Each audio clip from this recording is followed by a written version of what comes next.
Thank you. All right. Hi, everyone. Welcome to the September 29th, 2022 meeting of CB11's Environment, Open Space and Parks Committee. My name is Jessica Elliott, and I'm the chair of the committee. This meeting is called to order at 6:34 p.m. Tonight, we are joined by Khalid Nixon, our staff liaison to our committee. In order to conduct an efficient meeting, let's observe a few ground rules. No one may speak until granted the floor. CB11 members, if you have a question about board business or wish to make a motion, please raise your hand through Zoom. If you click the participants icon, the participants panel should appear and you should find the raise hand function there. If you still have technical difficulty, you may click the chat icon and relay your difficulty to the staff. The chat function should not be used for CB11 business or questions about the agenda topics. All such remarks should be made on the record by raising your hand through Zoom. Chat should be used only to alert us of any technical difficulties you are having or to state in writing information like an email address that was already stated aloud on the record during the meeting. When a member is given the floor to speak, I will identify you and you can unmute yourself so that you can speak. Please keep your questions, comments succinct and germane to the discussion. Members of the public, if you have a question or comment about the subjects on the agenda, please raise your hand through Zoom and wait to be recognized. We will now take attendance by roll call. Board members, you can unmute yourself and answer present when your name is called. Okay, everyone, as per usual, I'll be calling you by your last name in alphabetical order. Diane, and also just for reference, we have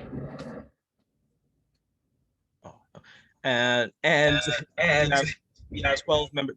Okay, David, your is repeating and it's actually confusing. Give me 1 second. Sorry. Thanks, David. My apologies. Okay, Diane Collier. Present. Thank you. Jessica Elliott. Present. David Giordano. Present. Thank you. Alonzo Johnson. Okay. Jewel Jones. Present. Thank you. Connie Lee. Present. Thank you. Malik McCullough. Okay. Debbie Quinones. All right. Natasha Rodriguez. Present. Thank you. Russell Schuler, excused. Michelle Wiltshire Clement. Present. Thank you. And Jordan Wright, also excused. We have 12 members total and present as of now, numbers 1, 2, 3, 4, 7 members. You have quorum. Thank you, Khalid. Of course. The agenda for tonight's meeting was distributed ahead of time by board office and was posted online. If there is no objection, we'll adopt the agenda as stated. Committee members, if you object to adopting the agenda, you may raise your hand through Zoom.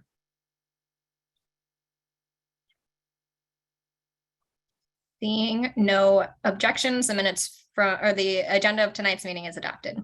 The minutes from our last meeting were distributed to committee members ahead of time by the board office. If there is no objection, we'll adopt the minutes from that meeting. Committee members, if you object to adopting the minutes, you will raise your hand through Zoom. Seeing no objections, the minutes from the last meeting are adopted. They will soon be available on the CB11 website. All right, we will move to our first item on the agenda. If you could share your screen when you get a chance.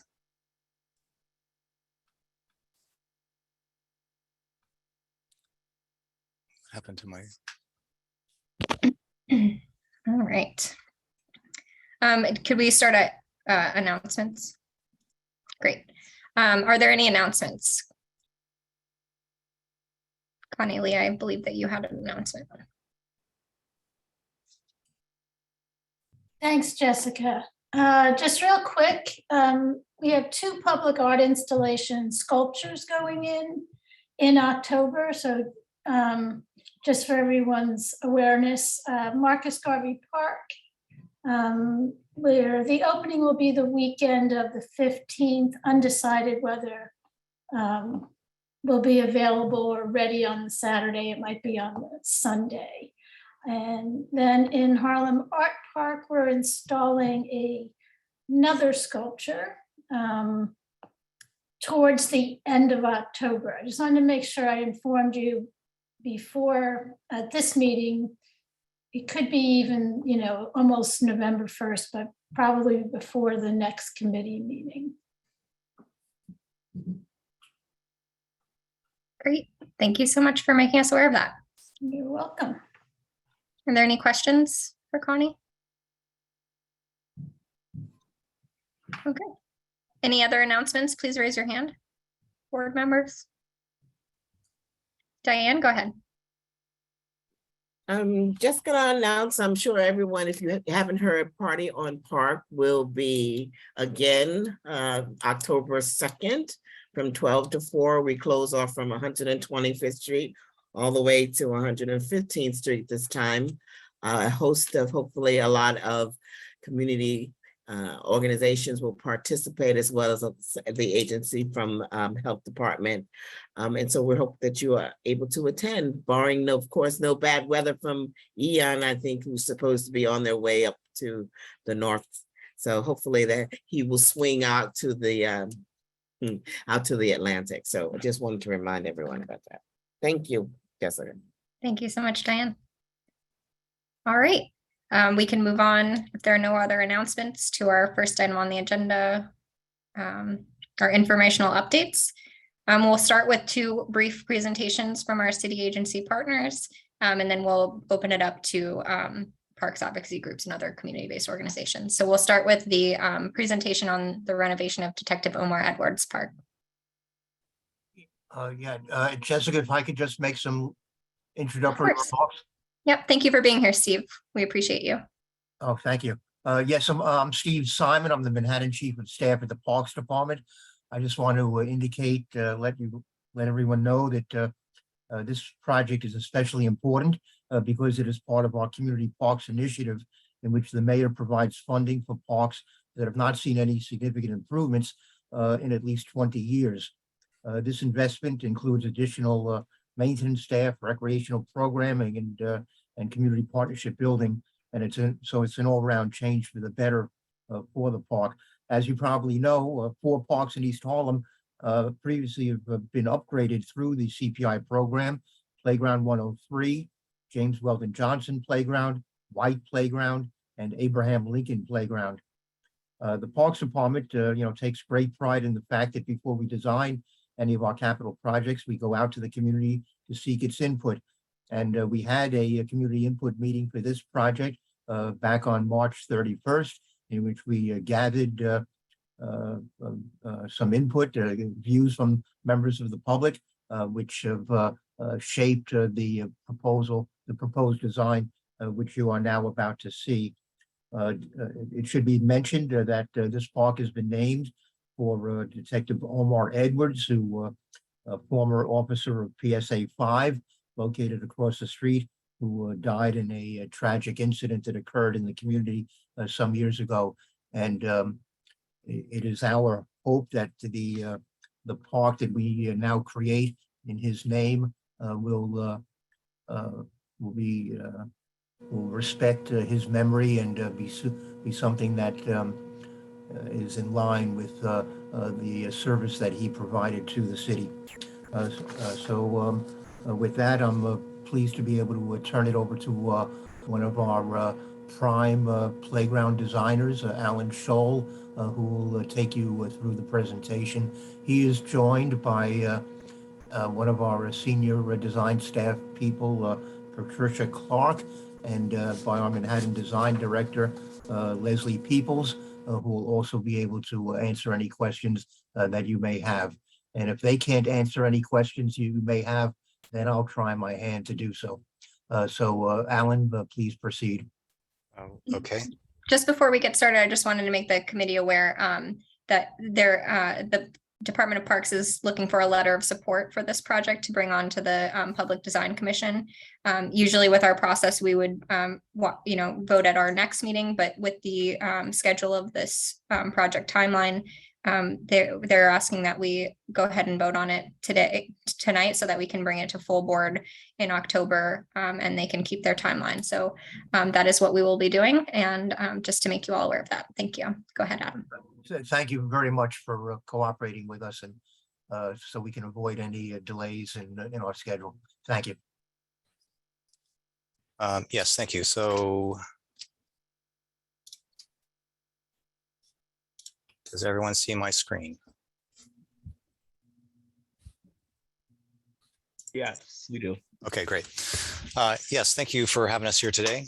Thanks, Steve. So this is Detective Omar Edwards Park Reconstruction, which, as Steve said, it's a community parks initiative. It's mayorally funded. It's a small site. It's only a 1/4 acre, which is pretty small. Some of the goals, as Steve mentioned, we want to create a respectful site with memory of Detective Omar Edwards, and we want to also provide a multi-purpose area with passive and active uses. We want to enhance the environmental aspect of the park, and we want to improve the recognition of the park. Some people don't even know that that is a park. We want to increase the access to the site and improve the sightlines of the site. Just in case you didn't know where it was, it's 124th Street between 2nd and 3rd Avenue. It's that heart-shaped park that you might have gone by. As far as flood information, we're in pretty good shape. We're in a high spot, even with the projected future flood areas, which means that we won't be lowering the site. We'll be maintaining the elevation or perhaps even increasing it if we can.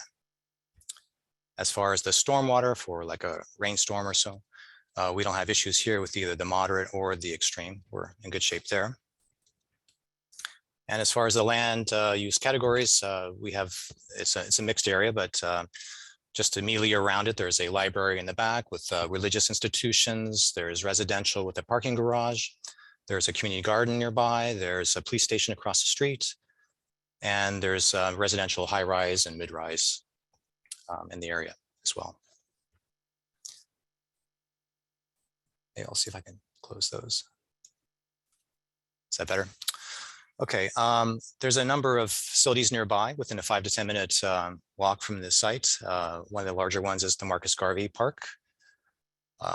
Close nearby ones are Ronald McNair. There's a number of facilities all on the Harlem River, many others nearby.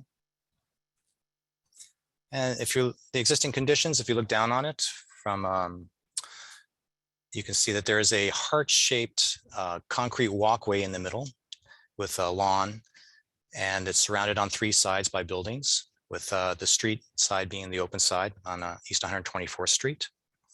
There's a police station across the street. There's parking on the sidewalk. You enter the park through that middle area, that pink arrow.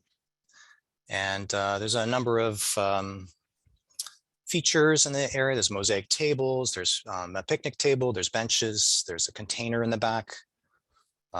And there's a mural painted on an adjacent property on the left-hand side there. As far as the site analysis, this is a site that hasn't been touched in over 25 years or minimally touched. So it's, it needs reconstruction. Everything is worn, it's past its lifespan. Other than that, you can see the red dots are the circulation. You walk along the sidewalk between the cars and the park and do the loop of the heart-shaped sidewalk. There's a large sunny area in the middle and other things that would just need to remove. We had our foresters come out and do a tree inventory. A lot of younger material, some smaller flowering trees, some mulberries in the back, and one tree was in poor condition and needs to be removed, the willow in the bottom right-hand corner. A couple of stumps also to be removed. If you are in the street of 124th Street and you look north, this is what the park looks like. The library in the back, vehicles in the front there, and a fence and a double gate. If you walked up to the gate on this sidewalk and looked left and right, this is what it would look like. And if you stepped right inside the park and looked left and right, this is what it looks like. Looking at the 2 corners on the left-hand side, there's a container, a storage container in that corner there. And the right-hand side, you can see one of the buildings that has the parking garage in the bottom floor and residential above it with windows on the park. Standing in the back of the park looking out, you can see it's fairly open, has nice light, towers in the distance, nice sunny area. In 1995, before this was Parks Department, it was part of HPD's property. There was a creative arts workshop for kids neighborhood initiative. At that time, the park was called Peace Place Park.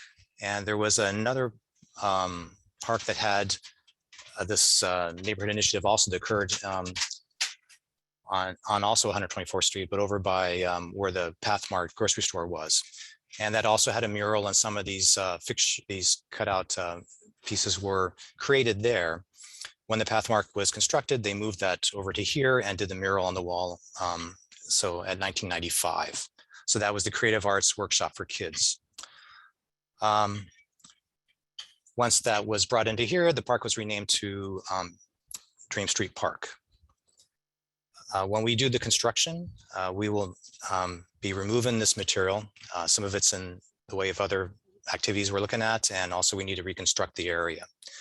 We intend to offer it back to the Creative Arts Workshop for their use. Oops, sorry, wrong way. So 2 years after that neighborhood initiative, it was transferred over to Parks. So now it became Parks in 1997. There was a number of activities that occurred. I believe there was a theater program in 2005, and then there's also this dancing in Dream Street Park in 2007. And 15 years later, a bench is dedicated to Detective Omar Edwards. And 2 years after that, in May of 2021, the park is named from Dream Street Park to Detective Omar Edwards Park, and is now slated for reconstruction. As Steve mentioned, we met with the community in March. A lot of things were discussed. There was a number of priorities and issues and interests in the community. The first one is green. There was an interest in native plantings and also pollinators. The community garden members were very interested in that, several others as well, and providing more trees and green spaces. For play, it was discussed to provide a spray shower area. And the play equipment would be for multi-age, young and old. Seating was something that was mentioned numerous times. It's providing something for a place of reflection or a gathering, a lunch. That was mentioned many times, the seating. Alan, yes. Alan, when you say that the play equipment would be meant for young and old, Yes. Could you clarify that The young, age groups? young means 2 to 5 and old is 5 to 12? That's correct. Okay, yeah, we're not talking about senior citizens. Okay, very good. No, that's maybe other. Okay, so then other topics did come up. And one of them was a small size dog run. It was mentioned that people do walk their dog in the park, use the lawn area. And we explored this option, but unfortunately a dog run here does not meet our guidelines for dog runs. Also discussed was the narrow passageway of the sidewalk between the vehicles and the sidewalk. And it was also mentioned that the heart shape itself was very important to members of the community. And they thought that it was a good connection to the history of the site and the uniqueness of the site. The mural was mentioned. I stated, and I'll state again, that the mural is not part of this contract. It's on an adjacent piece of property. It's not even, so it's not part of our scope in this project. We also talked about open hours and general maintenance, and our maintenance operations will continue working on that.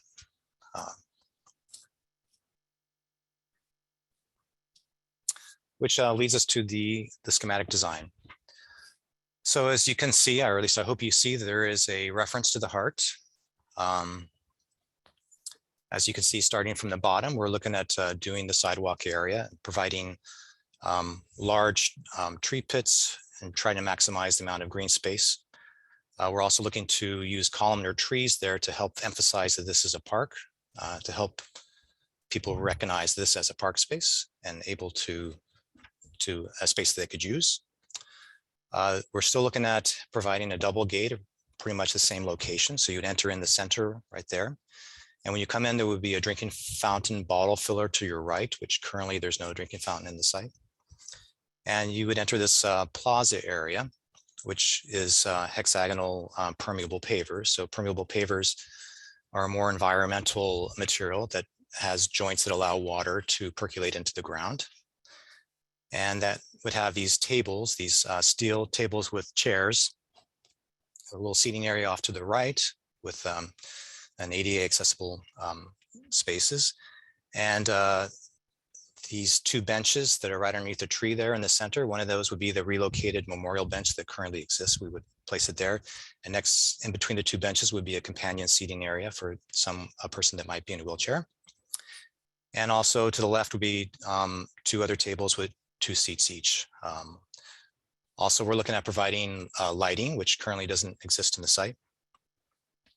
A little bit further up to the left is the spray shower area, which would be a colored concrete with ground sprays, so it can be used year round, including the wintertime. And it has these steel loungers, which you will see, there's images of all these fixtures coming up. As I mentioned before, the wall mural is not in the contract. And then the area that's green, which would be a safety surfacing, would be the play area, which has units that are for the 2 to 12 and the 5, I'm sorry, 2 to 5 and 5 to 12 play area, play groups. That would also have benches on the back for caregivers and lighting and trash receptacles and so on. The green areas would all be native plantings with a focus on the pollinators and also for environmental sustainability. And the fencing along the front would be replaced, and it would be our 4-foot steel fence with a double gate. Some of the fixtures, furnishings would be the lighting on the left. Currently, there is no lighting. As I mentioned, we're bringing lighting here. The World's Fair bench, which would match the current memorial bench. The steel tables and chair sets. These are fixed chairs and steel tables. And also the steel lounger, which is that lounger I was referring to near the spray shower area. We're looking to pick up on some of the colors, perhaps, of the mural, if not also the play equipment. Below that is the permeable hexagonal pavers. We're looking at doing like a mix of colors to kind of liven up the space. And there's an example of our 4-foot steel fence with it and double gates. And the trash receptacle will be the big belly. And as I mentioned, we're now going to provide a drinking fountain with bottle filler. Spray area will be the ground sprays and play equipment for the 2 to 5s and 5 to 12.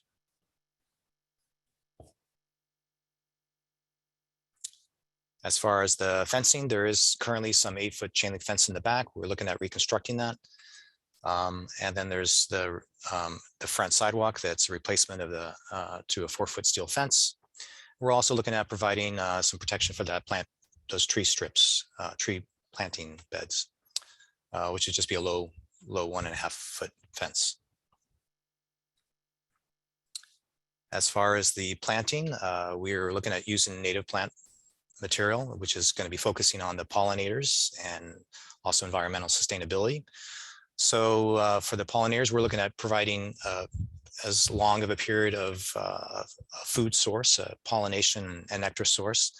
We'll start with the red maples, which is one of the first ones to start in the spring, followed by some service berries and redbuds in spring and late spring, fall with summertime being lindens and bayberries and mountain mint, and following up into the fall with goldenrods, asters.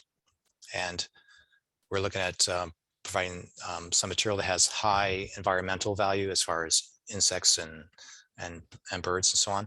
So we're looking at dogwoods and then also the columnar oaks, which is what we're looking at to use on the street. which brings us back to the schematics. So I'm sure we have some questions. Thank you so much. This is Sure. a great project and I'm excited to see activity at this location. And that so much is being preserved of what was there and important to the history of the site. So thank you very much. Before I open it up to the rest of our committee members for questions ahead of our vote, I would just ask a couple questions. First, what is the purpose of the World's Fair benches? You mean, well, they're the one that's currently there, and it has there has been one that was dedicated for the memorial. The plaque was placed on that bench. It's a fairly new bench, so we're looking at matching into those. Okay, great. And then what, I'm just asking as an adult without children, if adults without children will be allowed in this park. Yes, because this is a park and not a playground. And as you can see, I purposely made the front area for everybody. Yep. And I even used the materials to kind of help delineate that. You're in the pavers for the, the plaza areas. Perfect. Thank you so much. And then my last question is just, is there any concern about the street trees and that sort of low steel fencing with the parking that is ongoing there? Yes, there is concern. I don't know if it's an ongoing discussion. I don't know if Steve has something to add to that or not. Well, we'll be discussing it with PSA 5, and we expect we have a cooperative relationship with PSA 5. PSA 5, in fact, helps us maintain the current park. They open it up in the morning and lock it in the evening, and they obviously have a vested interest in making sure that the park is being properly maintained and looked after. So I'm pretty confident that we'll be able to resolve that issue. Perfect. Yeah, I think this is will be a much better feel and environment with those trees than without it. So I hope it doesn't get removed. Thank you so much. Are there any other questions from the board? Michelle? Hi, I mean, this is my understanding of the park. Remember the willow tree in that park. And I know that it's really not part of your plan, but, and you said that it was damaged in some way, that it would be removed? Yeah. I didn't quite hear all that, but I'm guessing she's asking about the willow and if it's being removed and a little bit more about it. Yeah. Yeah, we had the foresters come out and look at it, and they don't normally slate trees for, removal. And this is a conditional one. Apparently it has storm damage, and it's also a willow, which has a lifespan of 25 to 30 years, which, we're looking at 25 years right here. And that's before the damage from a storm. So they don't normally have us remove trees. They're usually, if it's something concerning on them, that's usually when they have me do that. So yeah, unfortunately, that is the situation here. So, we'll be planting a lot of new trees and, reworking that area while we can, if it's open, and, try to make it the best for the future, yeah. But the tree has been deemed, with conditions they're required to be removed. Yeah. And you said, just to follow up, I mean, it is a shame, because that is what holds in my mind the most in that park. That is the mural is not part of your plan. Correct. But is anything going to be done to protect the mural while this construction is being done? Well, we'll have construction fence up, and we're also looking at dust netting on the fence itself. And then, if any kind of machinery gets close to it, they have to, have someone there watching that, along with the trees as well, all of that. But there's nothing that we were not putting anything all the way up on the building for it, because I don't believe we're going to be anywhere near that. Okay, I mean, sounds like a very nice plan, and it looks beautiful from what I can see.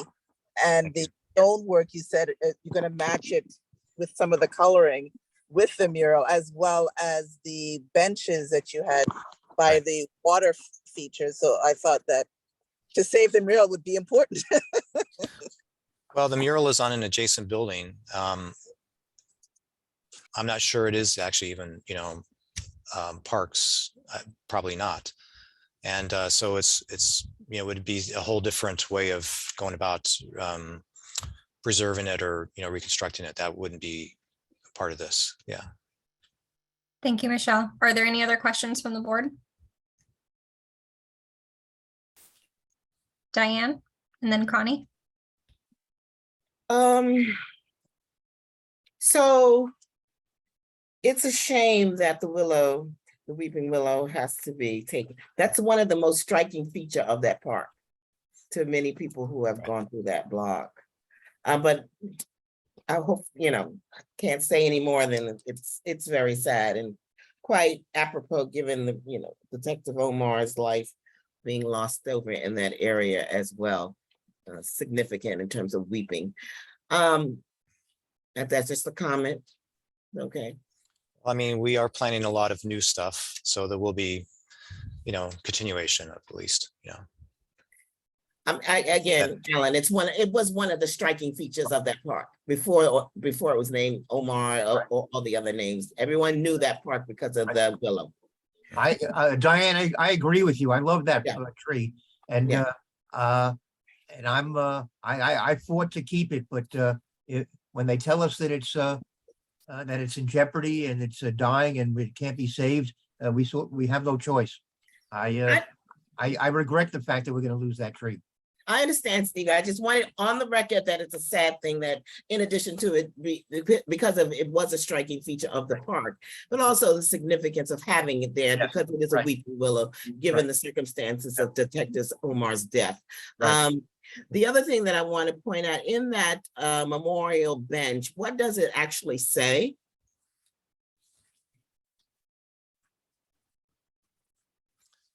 Let's see if I can. Oops. Wonder if I could zoom in on it.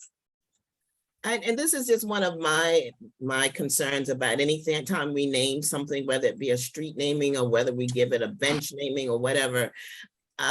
Who tells the story as to why it was named that? I can't read it. Sorry. I'm sorry. Yeah. I can, this is Trish, also the Parks Department. I can look it up while you continue the conversation if you like. Right. And when kids come to the park or who comes to the park, why, the question should be, who is Omar Edwards? And somebody should be able to explain, or there should be something in that park that allows them to go to another site to find out where. And Steve, I know you're going to tell me it's on the park's website, blah, blah, blah, blah, blah. No, Diane, I'm going to tell you that we're probably going to install what we call a historical sign. That's going to give the history of the park as well as some biographical detail about Detective Edwards. So I agree with you. It's important that people know who he was and why the park is named in his honor. Right. And I mean, that's my biggest issue with any kind of renaming that we do, that it needs some significance. Even if you put, unfortunately now, more barcodes that takes people to that website, because I do know about the historical plaques you guys put up, but if you could think about putting a scan code there so that the new generation can now just go and scan it and literally either go to your parks or go to wherever to find out more about who he was and why. We can okay, let me check on that. We can hopefully do both. Okay, all right. So those were clearly the weeping willow is my concern, and obviously to make sure that we get people know who he was and why he's up there. Okay, and let me just say the inscription that's on the plaque on the bench, that inscription either came to us from the family directly or from PSA 5. This is Trish with the Parks Department. It says, in memory of Detective Omar Edwards, wonderful son, husband, father, and police officer, you will never be forgotten. dedicated May 28, 2019. Thank you, Tricia, but again, it's a Yeah, little bit I agree. more to that story. Mhm, There's a little bit more there to that Right. story. Oh, yeah. And I think that there should be something that drives either the children who are in the park, the young people who are in the park, who are enjoying the park. This is why this was named after Omar. And clearly, and also for PSA 5, because that's where he worked. Yes. We'll, Thank you, Diane. we'll do that. Thank Thank you. you. All right, Connie. First, I'll just say I like the design a lot, and I think that you were listening to the community input because most of what they mentioned is here. After that community meeting, I did go over to the park. I went before the meeting and after the meeting, after hearing what people had to say. And the willow tree is really in bad shape. So as tragic as it is, I think that I completely understand that it has to come down. It was severely damaged. The other thing that I just want to point out, I think we had a brief discussion during that meeting with the community about the mural, and that, Steve, I think you mentioned maybe you were going to reach out to the nonprofit that actually did the mural. The mural is also not in good shape. I think it's probably at the end of its life, unless somebody was going to step in and restore it, which would be the people who did the initial mural, I'm assuming. And then the only actual question I have is the double gate at the front. You know, all of these gates at parks they just don't do a very good job of inviting people in. How wide is that opening? I know that like the double gates at Marcus Garvey are very tiny and there's usually only one side is open, and I don't find them very inviting. So I'd like to just know a little bit more about how wide that opening is. And, you know, are people going to feel like they, you know, that this is a park for everyone and they can go in? So it's about a 10-foot wide gate. So it's a gate that's wide enough for us to get a vehicle in if we needed to, just to pull in and unload something or whatever. So that's probably like a 5-foot panel. They seem pretty big. I mean, those are the ones you see a lot of times, the double gate. I think it would be pretty open and inviting. You can see also that a little bit to the right of it, the fence area does kind of go a little further over for that drinking fountain area. So I think if you walked by and you saw it and there was a drinking fountain right there, you would kind of know too that you could go in. Okay, yeah, I was seeing that area that goes beyond, and, you know, my question was, you know, why doesn't the gate open the entire width of the opening? I just know from spending so much time in these parks, like, you know, like Harlem Art Park, where it's nothing but gate. And those gates really become barriers to people going in, and they also become sort of like, they make people inside the park who you don't want to be there feel like, oh, I can hide behind these gates. So the more open, the better. That's all I'm saying. But Okay. other than that, this is a really very nice design, and I think you did do you know, you really were listening with people's comments. Thank you. Thank you, Connie. Are there any, is that an old hand, Michelle? Are there any other questions from the board or from the public? Yes, Just it is. Sorry about that. Okay, no problem. Just a reminder that we have a packed meeting tonight. So we're going to try to move through things relatively quickly, but if right now, I would like to open it up for a motion from our committee.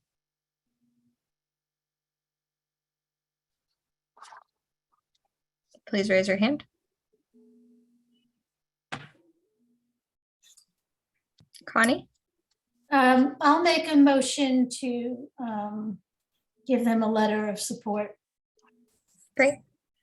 Natasha? I'll second it. Thank you, Natasha. Khalid, if we could run the vote. Will do. Let me just pull up the names really quick. Give me 1 second.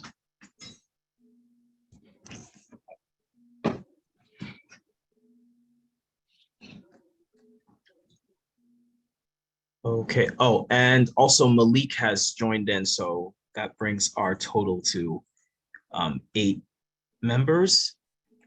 And just want to make sure that we have everybody else. Okay, perfect.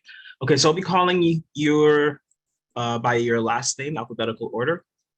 Diane Collier. Yes. Thank you. Jessica Elliott. Yes. David Giordano. Yes. Jewel Jones. Yes. Connie Lee. Yes. Malik McCullough.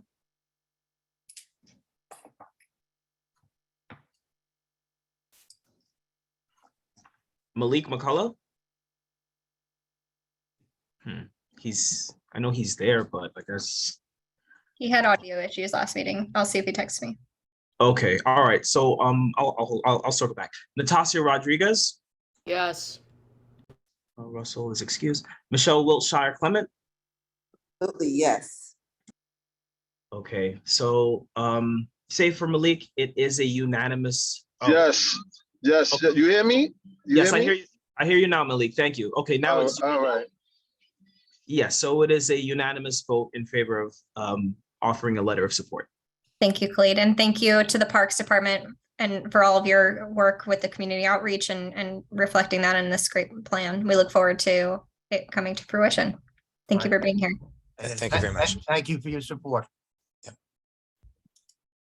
Great, and we'll move on to our second presentation from EDC about Pier 107. Hello, how's Hello. everyone doing? Good. How are you doing? Sorry, I'm good. I'm glad to be at my favorite Manhattan Community Board, but don't tell the others that, particularly CB12, 10, 9, or 8, who I work with. So we are here. My name is Fernando Ortiz. I am the Upper Manhattan and Bronx Borough Director for Government and Community Relations at EDC. And I'm here with my team from the Capital Division. I have my colleague Meredith here, and we just wanted to give a brief update on the project that we call 107th Street Pier and the Bobby Wagner Walk. Perfect. I see Meredith is putting it up on the screen. So we wanted to just provide some quick updates around this project. We do know this is a project that's very important to CB11, not only because of the East River Esplanade or the park space, but the pier itself. So we wanted to make sure that we're keeping the community board up to date and informed on its progress. So I will let Meredith introduce herself and hand it over to her. Thank you, Fernando. Good evening, everyone. My name is Meredith Simon Pearson. I'm a project director at EDC. I'm also joined tonight by Grace Tang from Parks, who is my colleague on the Parks side. And we're here tonight to give a brief update on the 107th Street Pier Bobby Wagner Walk project that EDC is implementing on behalf of Parks. So the project is just getting started. The design team was onboarded last month in August. So a quick project overview. This project will repair and reconstruct the Esplanade from 94th to 107th Street and 117th Street to 124th Street using park standard furnishings, plantings, and trees. The project will also completely demolish, redesign, and rebuild the pier at 107th Street. The total project budget is $294 million, with $284 million of that being city capital and $10 million in funding from 2 different state grants. A DASNY grant secured with a nomination letter from former Assembly Member Rodriguez in the amount of $4.5 million, as well as a $5.5 million Environmental Protection Fund state grant from the New York State Department of Environmental Conservation. Our project goals include structurally repairing and rehabilitating the Esplanade from 94th to 107th and 117th to 124th Streets to bring the Esplanade up to a state of good repair and restore public access, while also incorporating resiliency features such as elevating for long-term sustainability. We also will work to enliven the waterfront with a rebuilt pier. We will provide a high quality designed open space and a range of community supported uses within the 107th Street Pier. So as I said, our design team was onboarded in August 2022. So we've just kicked off and we anticipate construction starting in 2025. Stantec has been selected as the lead design consultant, with Marvel Architects heading up community engagement and via partnership leading the art selection process for a public art piece on the pier. So we're here tonight just to let you know we're getting started on the design for the project and that you'll be hearing a lot more from us in the coming months. And we know that CB11 is an important community partner on this exciting project. We anticipate our outreach will include various types of in-person and virtual events. And we also plan to come to where you are and have flyers or information at community events. So please let us know when there are events that don't seem to be on our radar. So thank you, and I'll take any questions. Thank you so much. Excited to see this project move forward as well. Thank you for being here. I don't have any questions, so I will pass it over to Connie Lee. And if any board members have any questions, please raise your hand. Hi, just a quick question. You mentioned a public art project, and I know you said it, but I missed it. Who is, who's the consultant? Who's bringing in the panel? The details, please. Yes. So as I said, we're just getting started. So the lead consultant, and we wanted to touch base and keep our communication open and let you know we're getting going. So our lead consultant is Stantec. And we have via partnerships leading the art selection process under Stantec, and Marvel Architects will be leading the community engagement effort. Okay, the only reason I asked was for the Harlem River Greenway. I was on the panel to select the project, and there was a very limited panel, selection of artists brought in. So I would like to see a broader selection of artists, and if you need help finding artists, we're happy to help you with that. We'll certainly keep that in mind, and we're just beginning forming our strategy for building our panel. So thank you for that. Thank you. Thank you, Connie. Malik?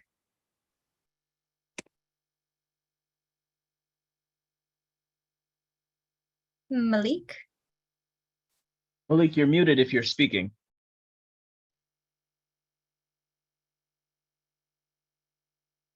All right, Malik, we're going to go to Jewel and then Diane, and we'll circle back. Jewel?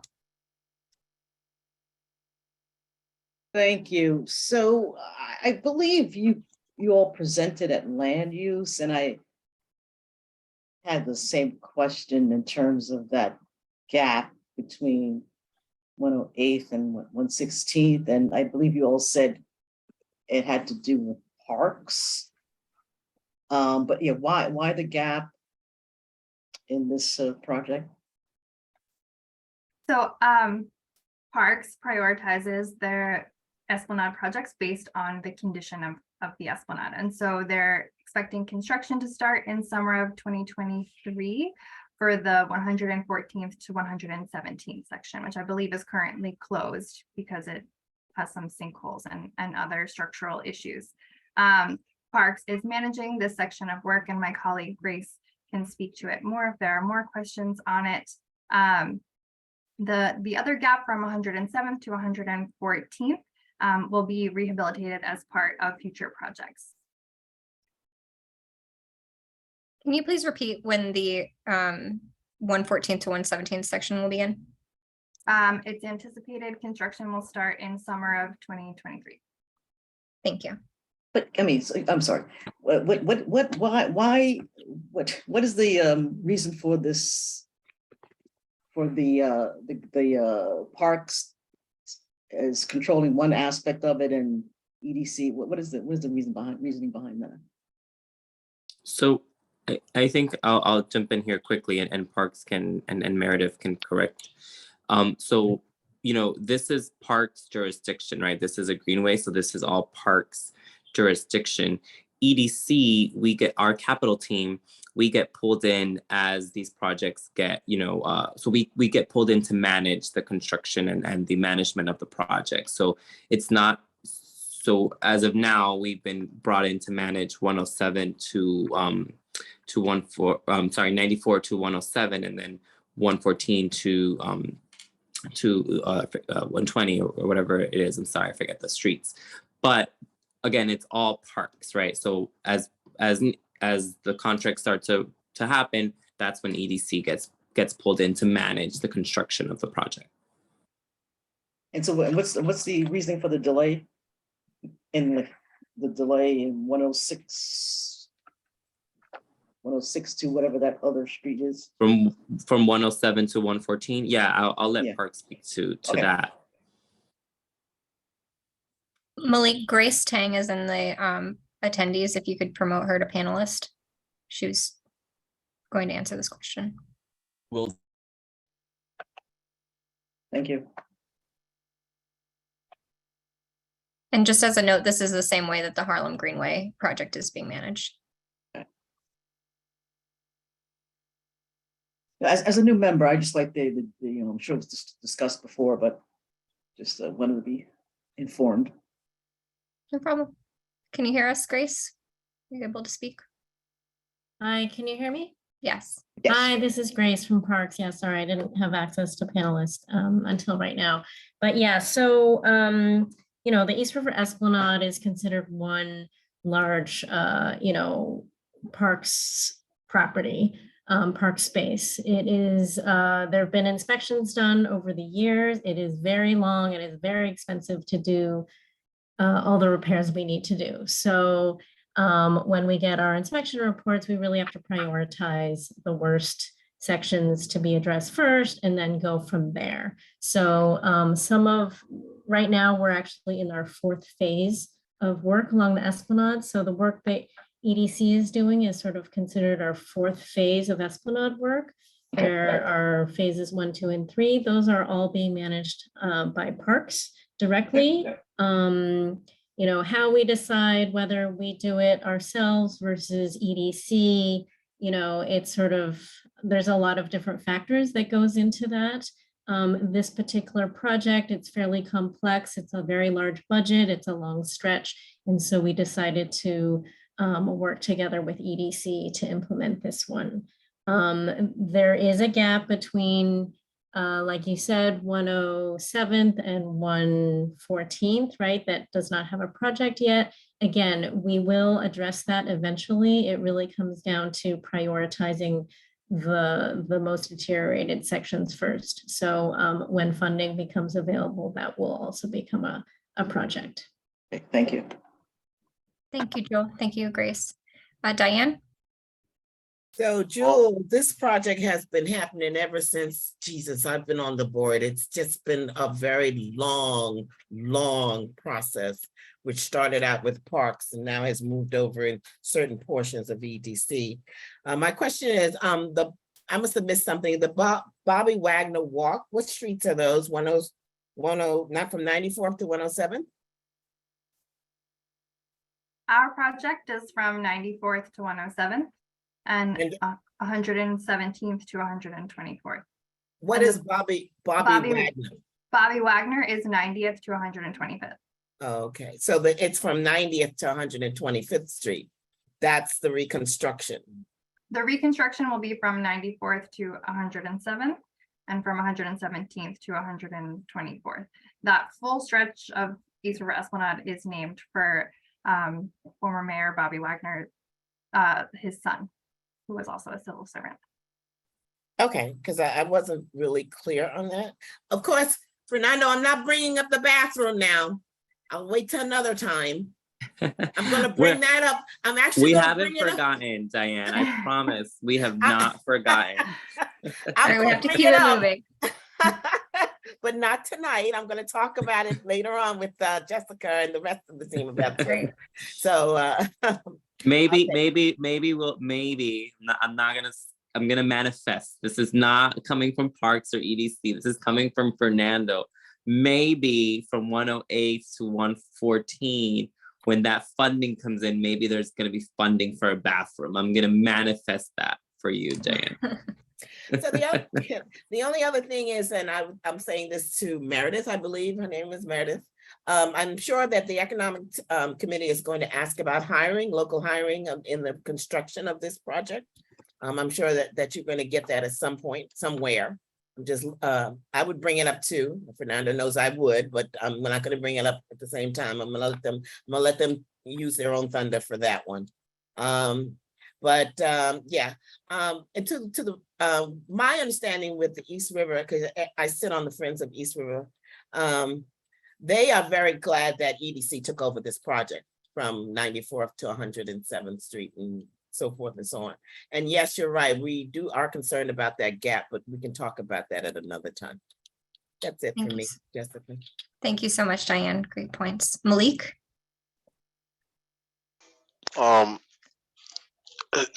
So I'm just trying to be clear. For when it was presented to us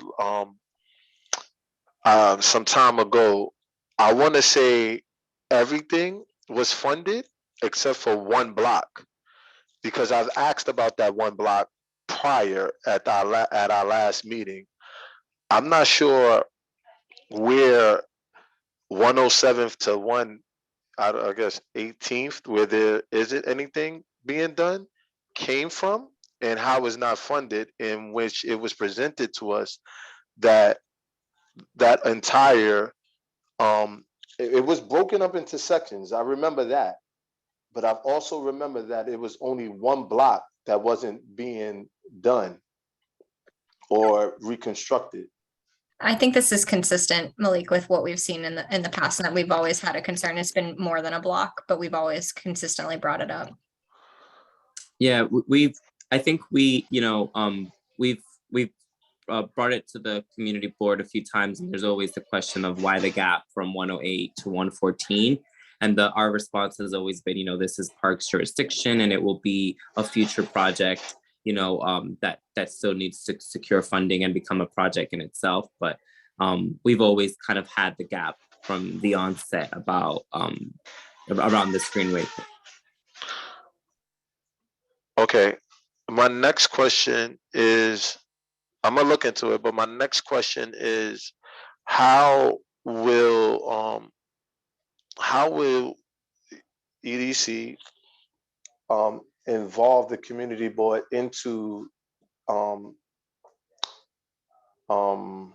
I can't get the word out, into the, not construction, but into the process, the design process. Correct. Thank you. Thank you for helping me out. Into the design process. Are y'all looking in, to ask us for help beforehand, not after it's done? Because I feel like that's where we fight at, or not fight, but that's where we have a lot of problems or issues with, where you make a design and it's not what we, what we think that you can make better changes rather. So yeah. I feel like if we involve from the beginning, where this is the initial, it'll help, bridge that gap. I'll let Meredith and Grace talk a little bit more, but this is the initial. We're here.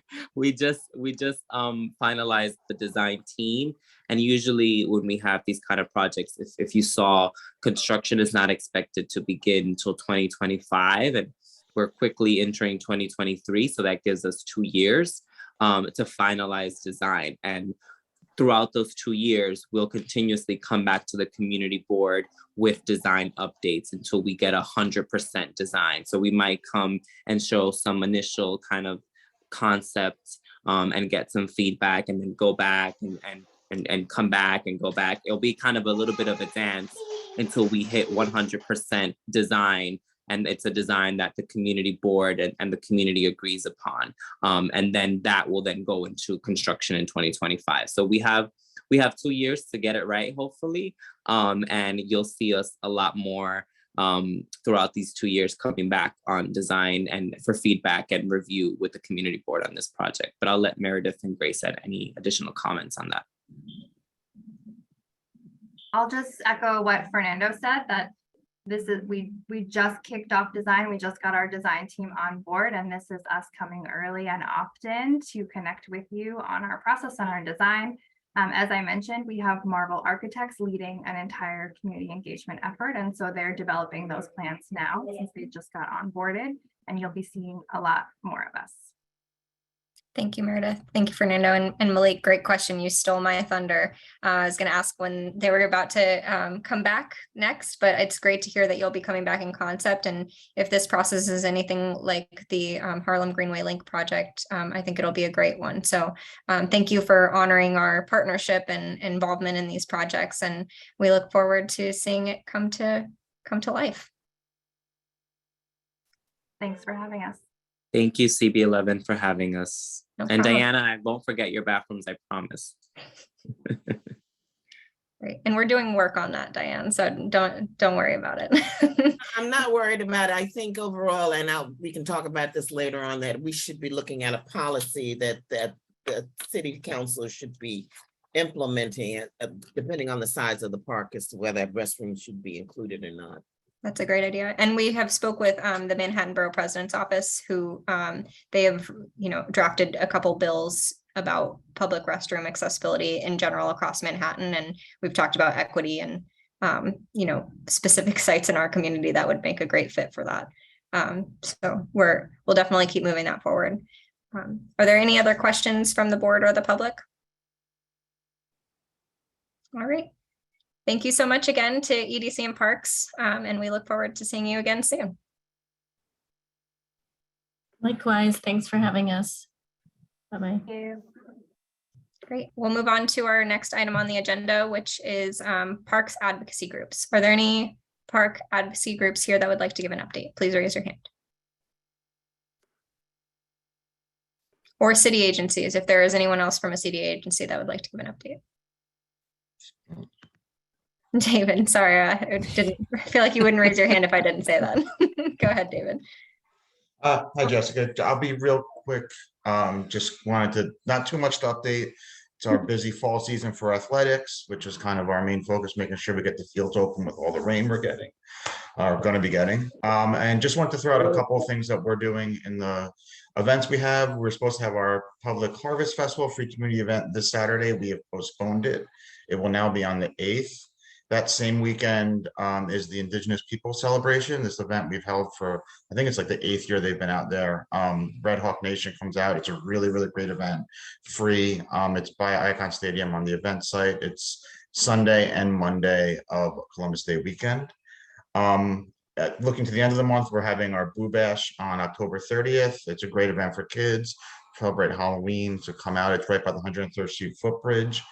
And then we have a lot of our regular things going on. We still have our educational programming that if people are interested in, please do reach out to me. We're having a fungus and mushroom festival on October 23rd at the farm, which is another event. We had it last year or the year, believe last year for the first time. It's a really, really cool one. And we have a lot of volunteer opportunities, cleanups, work on the farm. It's a really busy time out in the park. So anyone interested, definitely check out our website, follow Randall's Island on Twitter or Instagram, and you'll see lots of things on there. And if anyone has any questions for me, let me know. Are there any questions for Randall's Island Park? Malik? David, you missed one update, David. Oh, the sign. I got the bottom of the sign is back up on Field 84. We got it. It came in this week. I wanted to make sure to get it up before this meeting today. So I sent that around. So I'm happy to got that. Sorry again, it went missing on there. And I will keep my eye on Malik. I promise it won't happen again. Thank you, David. All right, no problem. Yeah, and David, thank you so much for responding to our plethora of requests recently. And your team has gone above and beyond. So thank you so much. Absolutely, anytime, Jessica. Happy to do it. If there are no other questions for Randall's Island, I will go to Jana at Parks. Thank you so much for being here. Hi, Jessica. Gosh, hi, David. Fall is here. It's kind of crazy. Real quickly, I'll just ask also if my fellow team members are here. Robert McLean and Dave, are you here? You can say hello real quickly, and then I'll do my spiel real quick and turn it over to you guys. Yeah, we're here. Okay, great. Okay. Thank you. So October at Marcus Garvey Park. We have a lot of great things coming up.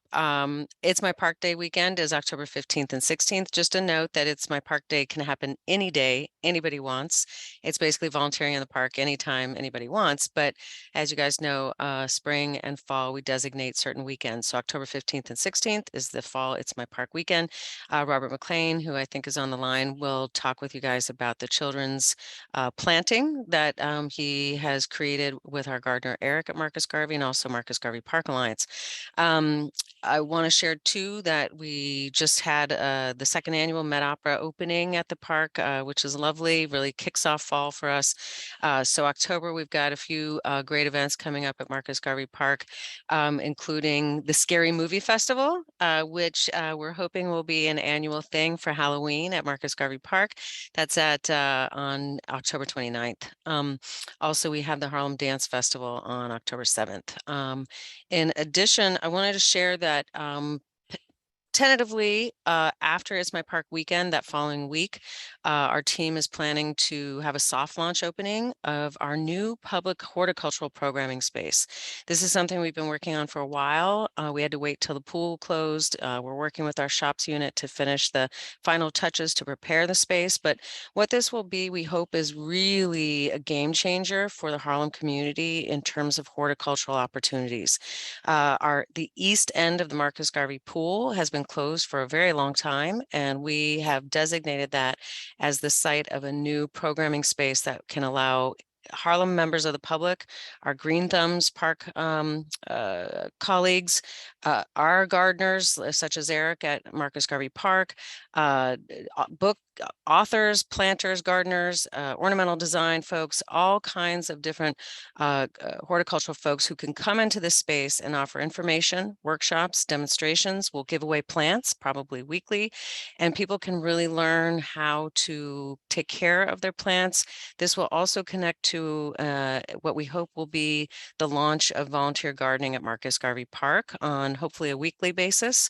We're working with our two parks groups, Marcus Garvey Park Alliance and MMPCIA, to really work to collaborate with them to coordinate that standing volunteering. So we're very excited about this. I'll put my email in the chat if anybody wants to reach out to me and learn more. Thank you, Jessica. Thank you so much, Jana. Oh, one last thing, in case people don't know, we're also happy to note that City Councilwoman Kristen Richardson Jordan has designated $1.7 million for a Green to Greener initiative that will go to really upgrade green initiatives around Marcus Garvey Park. So we're in the planning phases of mapping that out, and we'll keep you apprised of that as we move it forward. That's wonderful news. Thank you so much. Thank you. Is there anything that your colleagues would like to add? Robert, Robert, are you there? If not, I can just say real quickly, I know he was planning to join us. Robert, I'm scrolling through to see if I see his name. He's a phone number and he unmuted, so I'm wondering. He might not. Hello, everyone. This is Dave. I just have a quick update. As you all know, the Harlem River Ball Field is officially opened over the weekend, and a bunch of kids were happy with that. So now they didn't have it. They still had a couple of things we had to do around as far as maintenance of the location and get some new signs up. But we still working on that. Also, about the Harlem River Greenway as well. So they do need to do more drilling testing, and they should be doing that within the next couple of weeks. So hopefully they can finally get that underway by late fall. So they wait for permission from the Parks Department as well, and the Metro North as well. Port Richards is also on schedule for opening in spring of 2023, the new playground in that area. So we're also excited to do that. Repairs, we're waiting for the door to be repaired at the Marcus Garvey comfort station. So we had the contractor come back. We also had our maintenance crew come around to get that done. And also the door in the men's comfort station at Abe Lincoln. The contractor said it was damaged due to vandalism. So we're responsible for getting that repaired. I had a tech team come out yesterday.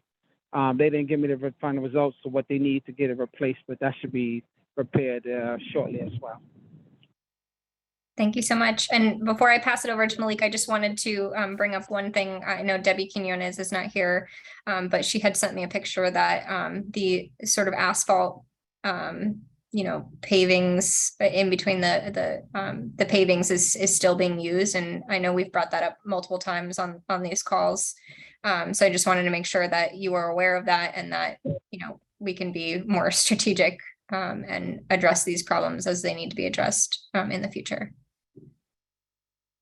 You're talking about the Harlem fillings that Art was Park. filled in with the. Yeah. Okay. You're talking about the fillings, right? That was filled in with the asphalt. Yep. Okay. Yeah. I mean, it's no longer. They filled it because it was a trip hazard. It's no longer a trip hazard. So for cosmetic purposes, I just have to, get in touch with the crew and get them back over there. Yeah. Okay. Thank you for doing that. But I get no problem. Okay, we'll go to Malik and then Connie. And just a reminder to, if we could keep things brief, we got a long agenda. Hello, Jenna. How you doing, Malik. Dave? I was trying to bring this up last month, but I guess no one was at the meeting, I guess, that particular day. Well, actually, just a note, because Dave was on, but he couldn't unmute. Oh. And I was on vacation. Okay. I was okay. on. I heard the questions. Yes. But I just want to know what's the new process as far as special events is concerned. I applied for a permit for a special event, and when they gave me they didn't give me the okay to they didn't give me a permit. Once I applied, they said that I have to pay like an extra $100 for cleanup. So I'm trying to figure out what is that process and why are constituents being asked to pay $100 for cleanup? Actually, Malik, I remember you and I did connect on this before, and I would very much like to connect you with our permits office because they oversee all that policy. Generally, there is a bond that is asked to be held. For instance, Dave and I worked together at Jackie Robinson Park, and we had a situation there where when a bond is held, that's just to sort of keep it. It's like when you have you check in at a hotel Credit and they're card, like, yeah, exactly, like a it's credit like card. a hole on a credit That's card. right. The bond will be refunded if you There's no hold your damage. end of if you hold your end to the agreement. permit. There's a list of things that you must follow, like no bouncy house, no whatever. Right, no barbecuing, no excessive noise. No barbecuing, correct. And that's been violated a lot. So the higher the bond, that's the more risk of doing it. So, but if you comply, you will get your refund, your bond back.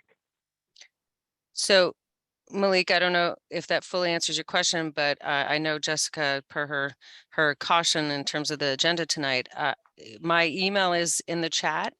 And please reach out to me because we can resolve this. I can talk with you, but also make sure that you're talking to the experts who run the permits office. Okay, no problem. Thank you, Malik. Thanks for bringing that up. Connie?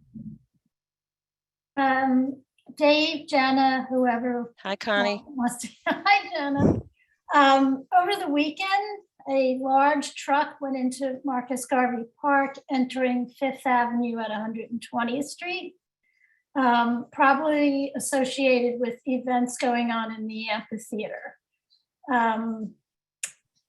Besides the fact that they shouldn't be entering at that entrance, but they did severe damage to the lawn alongside the new comfort station. because they drove over it. And I mean, it went down deep. And with this weekend's rain, it's going to be a mess. But so I just want to point it out. Yeah. Because that just creates, then next thing you know, everyone's driving over it. No, you're right. Thank you for flagging this, Connie. I'll be No there problem. tomorrow and we'll take another look at it. It was distressing to see. Yeah, you saw it too? Mhm. Yeah, I watched the truck do it and I walked away, so. Because you don't want to see me when I get angry at truck drivers. Hey, we welcome that. We welcome your advocacy around the park, always. Thank you. Thank you, Connie, for being the eyes and ears. And we have one question in the public. Gail Felix, please go ahead.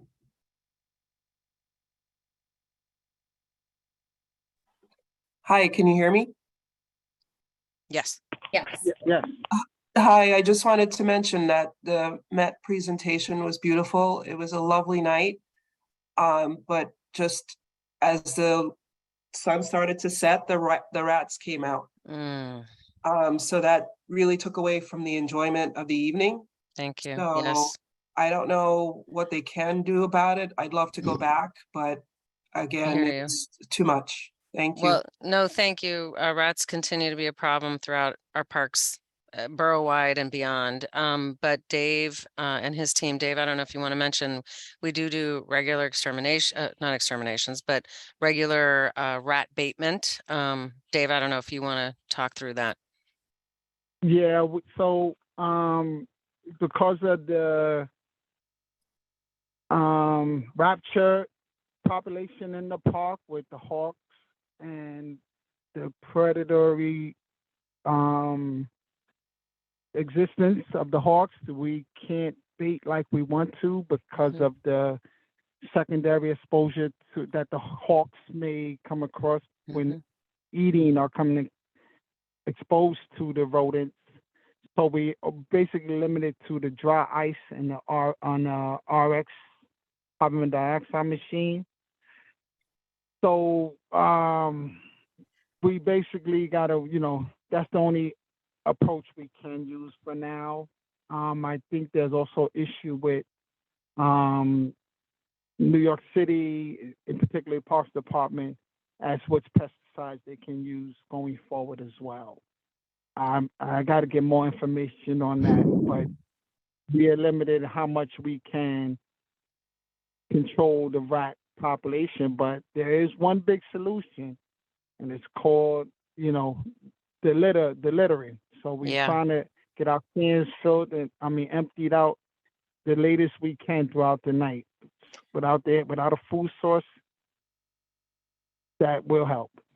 Yeah, to that point real quickly, we continue to have, very bad litter problems, people just throwing trash in the park. That's definitely does not help us at all to try to stop the rats. And two, we have, as we can, we put some solutions in place. You may have noticed the front of the pool at 124th and 5th. We've put in 2 small dumpsters there to alleviate the rat problem of trash being put there while it waits for the big truck packer, the packer we call it, to pick up the trash and take it out of the park. That's helped us to alleviate rats at the front end of the park at 124th and 5th. Also, of course, looking to see as we move forward, garbage cans, big bellies, how we can continue to try to beat them at their game. But the littering in the park really causes problems and people leaving food everywhere. Great, thank you. Diane? You're on mute, Diane. So I've been getting reports from community friends that there is a homeless encampment on the stage at Richard Rogers in the morning, early morning. I mean, they've even sent me pictures. I've asked them to reach out to you, Jessica, or the community board to get it on the record. But clearly, I don't know if you know about it. And so I wanted to bring it to your attention that this, it's a beautiful stage. It's a, it's a Philharmonic. And I just want to know what we're going to do about it, if we're going to do anything at all. Sure. I know it's hard. Trust Sure, me, I Ms. know it's Collier. hard. No, thank you. We had the challenge last year as well, the year before as well. What we do is try our best to work with NYPD, because after the park closes at 10, it's really up to NYPD to be walking through the park and seeing what's happening and trying to make sure that people aren't in the park. Two, after October, we started this last year, we bring in the temporary barriers. They're called yodocs on the stage, and that they're white. They look pretty nice actually, and they close off the stage for the winter. But yes, it is an ongoing challenge. Thank you, Diane. And thank you, Gail from the public. And thank you again to Jana and all of your partners at Parks. And we'll see you at the next meeting. Thank you so much for being here. Yep. All right, we'll move on. If there are any parks advocacy groups or other community-based organizations that would like to give an informational update, please raise your hand. Excuse me.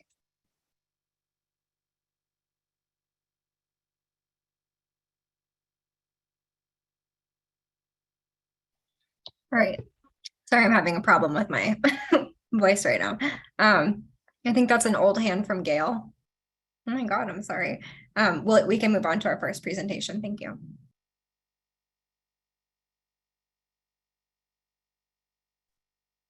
All right, our first presentation is a temporary public art exhibition presentation, and just a reminder that we have 5 minutes. Thank you so much. I will be sure to keep it brief. My name is Elizabeth Masella. I'm the Senior Public Art Coordinator at NYC Parks. I'm going to show you just a few slides. I think it's 5, just to give you an overview of the project, and then I'll turn it over to Jean Kim, who's the Executive Director of the Friends of the East River Esplanade, as well as Carmen Crochet Artist, also known as Carmen Paulino, the artist who's creating these wonderful artworks that you're about to see. So I'm going to share my screen. Let me just see if I can make it a little bit bigger. So here's just an overview of the project. As I mentioned, it's presented by the Friends of the East River Esplanade. It will be on view in about 2 weeks, starting October 15th. There will be a community event that day to celebrate the installation. It will be on view through July 15th. That should be 2023, so next year. It is made out of crocheted yarn attached to the fence with zip ties. We've actually found that crocheted acrylic yarn does quite well in the elements year round. The color tends to stay. It's pretty resilient, and the zip ties help give some additional security on the fence. It will cover, I think, 27 panels of this fencing, so it'll be pretty extensive. It's a community-driven project that brings a creative, colorful, and joyous array of yarn-based murals to fencing along the East River. The mural will pay homage to the community and create an artistic hub for members and visitors of the community alike to enjoy. Here's just to give you a sense of where it will be, roughly 99th Street to 102nd on this fence here. Here is a picture of the artist working at a workshop that was held this Monday with East Harlem Tutorial Program class, making pieces that will be going onto the fence as part of the mural. Here's some other bits and pieces of it in progress that Carmen shared with us. And you might also have seen this other piece that she worked on at Cherry Tree Park, which that'll be on view through April. But I believe she has some other works around the neighborhood that you might be familiar with as well. So I don't know if Jean or Carmen, if you wanted to share anything about just background of the project and the event that will be happening and just any other community events associated. I'll just turn it over to you all for that. Okay, thank you, Elizabeth. Yeah, I just very briefly, she went over the main points of the project, which we're very excited about. The Friends of the Esplanade Conservancy, this is our 5th art installation in our 8-year existence. So we're very excited about it. And we commissioned Carmen Paulino, who's a East Harlem, she's born and raised artist, to create panels that, you know, celebrate the culture, the heritage of, you know, East Harlem.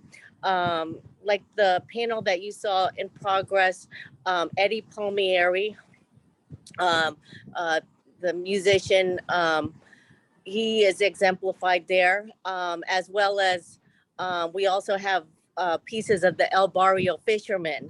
You didn't see the pieces there, but Carmen's mother and grandmother are actually putting that panel together in Puerto Rico and mailing it to her.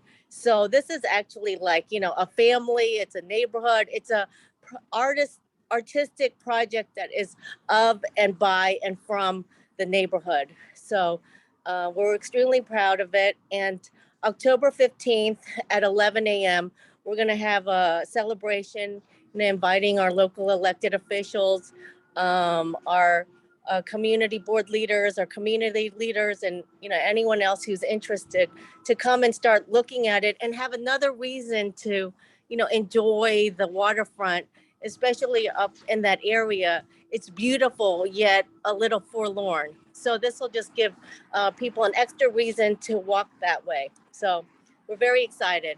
I'll turn it over to the artist, Carmen, crochet artist now. Oh, Carmen, you're... Hi everyone. Good evening. Thank you for having us here. Hi Jane. Hi Elizabeth. It's truly an honor to put this piece together. I have been working with the community, with East Harlem Tutorial, with a couple of members in the community to put this piece together. It's formed into little pieces and combined with lots of little hands, lots of big hearts together. And it's truly a privilege to put this together. Eddie Palmieri is one of the people that inspired this project, the Salsa, El Barrio and Salsa. As you know, that there's always a salsa dancing on Wednesdays at East Harlem Tutorial. At East White Park, sorry. And it kind of gave me inspiration to bring more of that element into the art. And we were able to create people dancing. It's not fully developed, but it's in the process of within the 2 weeks, everything will be done. And also creating my grandmother, who is almost 90, give her a sense of purpose to be a part of this project. And, you know, given the circumstances that Puerto Rico is going through right now, I'm very, very honored that they were able to ship it over here to be able to have it in time. Great. Thank you all so much for being here and for presenting on this. I'm glad that we were able to get it in time so we can be there when it opens. And just wanted to clarify, on the slide it noted it would be available until July 15th, and it said 2022. So I just want to make sure that says that's actually 2023. Correct. Yeah, it's 2023. I don't see any hands raised. If there are any questions, please raise your hand, knowing that we have a lot on our agenda. But in the meantime, you know, thank you so much to your partnership for putting this together. And Jean, for Friends of the East River Esplanade and all the work that you do. And Carmen, I see your work all over the neighborhood, and it's just, you know, so great to see something else, especially on the East River waterfront and made from and for the community. So great job. Thank you so much. Thank you, Jessica. Diane, did you have a question? No, they're doing a wonderful job. Great. Thank you, Diane, for your service as well. Not being biased. All right. Thank you again. And we'll move on to our next presentation from Clean Path New York. And again, if you could keep it as brief as possible, that would be amazing. Thank you. Great. Thank you. My name is Luke Falk. I'm here from a clean energy development company called Energy Re, associated with a project called Clean Path New York that we wanted to present to the community board. thank you very much for hosting us tonight. It's great to see everybody. Alongside me are like 10 people, all named Elvin Garcia on this WebEx, but you know, really my co-presenters will be Gordy Gray from Invenergy, one of the partners on the project, Amy Varghese, who's with Energy Re, and Phil Toya from NYPA, who's also on the call. I think I'm, you know, because you want the 10-minute version, I think I'm just going to give you a very high-level summary, give you a sense of where we are in the project and things that might be top of mind to the community board. So I'm going to share my screen. Let me know when you can see that. Yes, we can see it. Wonderful, love it. So, like I said, project is called Clean Path New York. We're all very excited about it. But what is Clean Path New York? It's being advanced by a partnership comprised of the New York Power Authority, which, you know, everybody in New York is aware of, largest state-owned utility in the country, owns a third of the bulk transmission system in New York State. Invenergy, a large developer of clean energy with a long track record in New York. You know, they actually are probably the most prolific renewable energy developer that's privately held in the country. And Energy Re is where I sit, a clean energy development firm started by the principals of a real estate company called the Related Companies.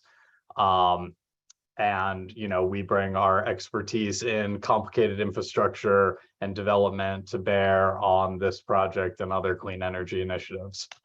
So the backdrop to why this project is happening is, you know, the city passed Local Law 97 in the summer of 2019. It seeks to cap carbon emissions from buildings in the city, given climate change and the climate crisis we're facing. At the same time, the state passed the CLCPA, which is the Climate Leadership and Community Protection Act.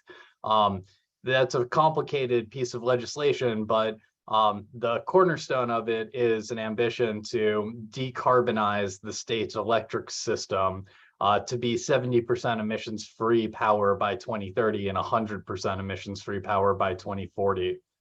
And in order to do that, the state decided that it needed to launch a new program to seek projects that could do something to remediate what is like a weird imbalance in the New York State grid. So today, upstate is 90-something% emissions free because there's a lot of hydropower and a lot of large scale renewable projects already. Downstate, it's the exact opposite. It was like 70% fossil fuel before Indian Point closed, and now that number is closer to like 92% fossil fuel fired electricity.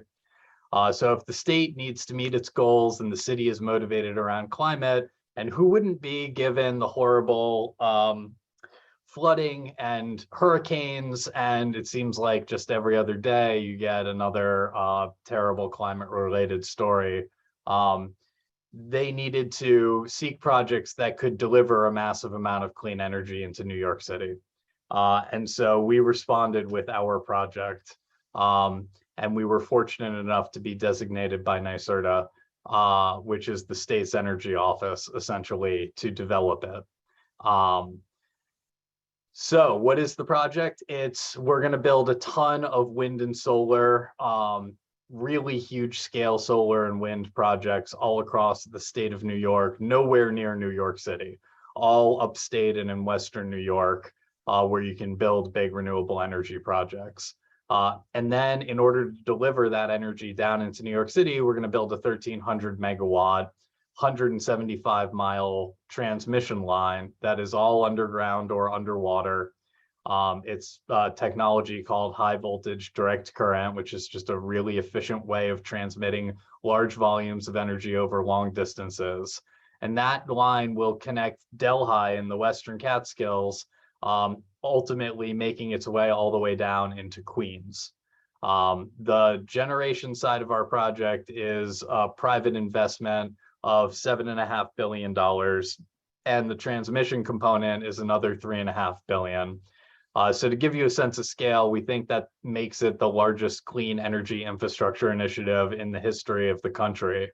And we're going to create 8,300 jobs that are all within New York State, because everything we're doing, all the generation and transmission, is located within New York State.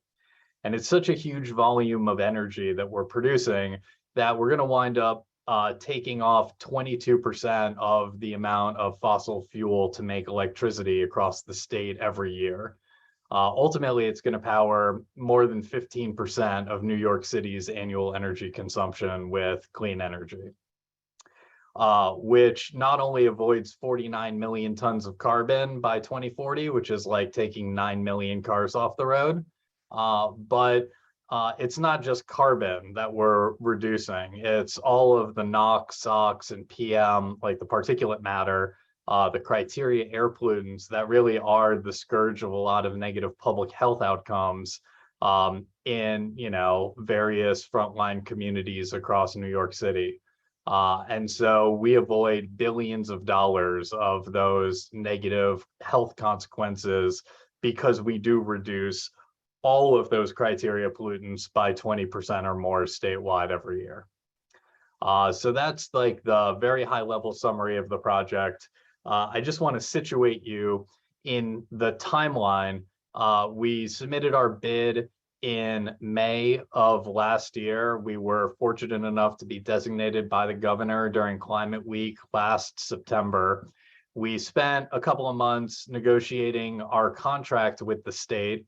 It's a 25-year agreement where we take all the development and performance risk, and the state helps make the clean energy economic. We were approved by the Public Service Commission. That contract was approved by the state in April of this year. And so the next big milestone for us is to submit a permit application for the transmission line. And the way that this is done in New York State is through a process called the Article 7 proceeding. It's administered by the Public Service Commission and the Department of Public Service. It's sort of a one-stop permitting process, which will cover all 175 miles of this transmission line, including the areas in and around New York City, which is why we wanted to talk to you today. Part of this initiative or this process is, you know, a meaningful amount of community and stakeholder engagement. So we've held many meetings about this project over the last year and a half in all of the jurisdictions with any adjacency to the transmission line. In fact, we gave a brief update to the full board last week at Community Board 11, and we held an open house in East Harlem yesterday, a session in the morning and a session in the afternoon so that people could come and learn more about the project. We have the same information that we presented in person yesterday on our website in a virtual open house that I'd encourage all of you to go take a look at if you're interested in learning more about the project. The website is cleanpathny.com. You can also follow us on social media like Twitter and Instagram. Our handles are at cleanpathny. So yeah, we're doing a lot of outreach and engagement to prepare for the filing, but this is by no means the last discussion that we'll have with all of the groups that we're communicating with. The Article 7 process is a large process, takes a long time to play out. Our application is really a deep environmental review of the project and the routing and how we get from here to there and what it means, both from an environmental impact and just a general assessment of community impact overall. That's going to play out over a number of years, and we anticipate being permitted in 2024 with construction commencing, you know, very shortly thereafter. We anticipate around a 3-year construction period, taking us from 2024 through 2027, at which point the project will be live. that activity won't be happening everywhere all at once. So to the extent that the line is in a certain county or borough or jurisdiction, you won't anticipate 3 years worth of construction, but that's like the 175-mile construction period. What we wanted, so before I get to the routing, I wanted to just touch on a couple of other things. All right, three last slides before I show you a map. We talked about the amount of jobs that we're creating and the overall level of investment. One thing I think is worth noting is that this is really a unique collaboration with NYPA. After we develop the transmission line, ultimately NYPA is going to own it so that it can be used as a resource of the state for the people of the state. Also, we've made a commitment to enter into a project labor agreement, which is people call a PLA, with our friends in the union world, so that all of the jobs directly enabled through the construction of this project are going to be good paying with good benefits. And then I just wanted to take a minute to talk about the importance of environmental justice to our project and the CLCPA overall. The goal of the law is to leverage clean energy projects like ours to direct 40% of their benefit to frontline communities. Now, the law calls them disadvantaged communities.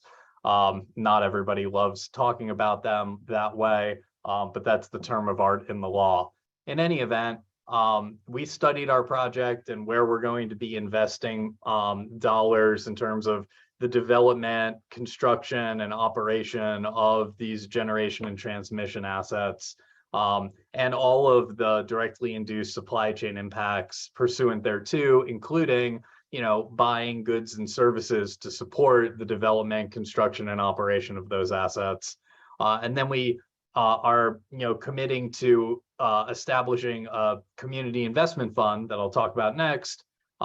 And that's sort of the investment side of the benefits equation. The intrinsic benefits of the project we already touched on in terms of air quality enhancement, climate resilience and climate change mitigation effects. When you roll it all up, some energy independence, benefits given the global commodity market fluctuation and the political upheaval in Russia and Ukraine.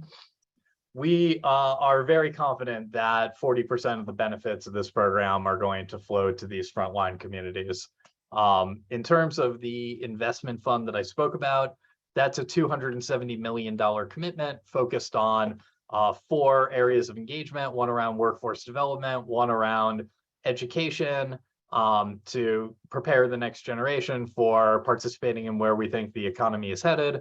Another around expanding access to healthcare in frontline communities with the recognition that for too long, they've suffered a disproportionate burden by hosting, oil and gas, fossil fuel fired assets.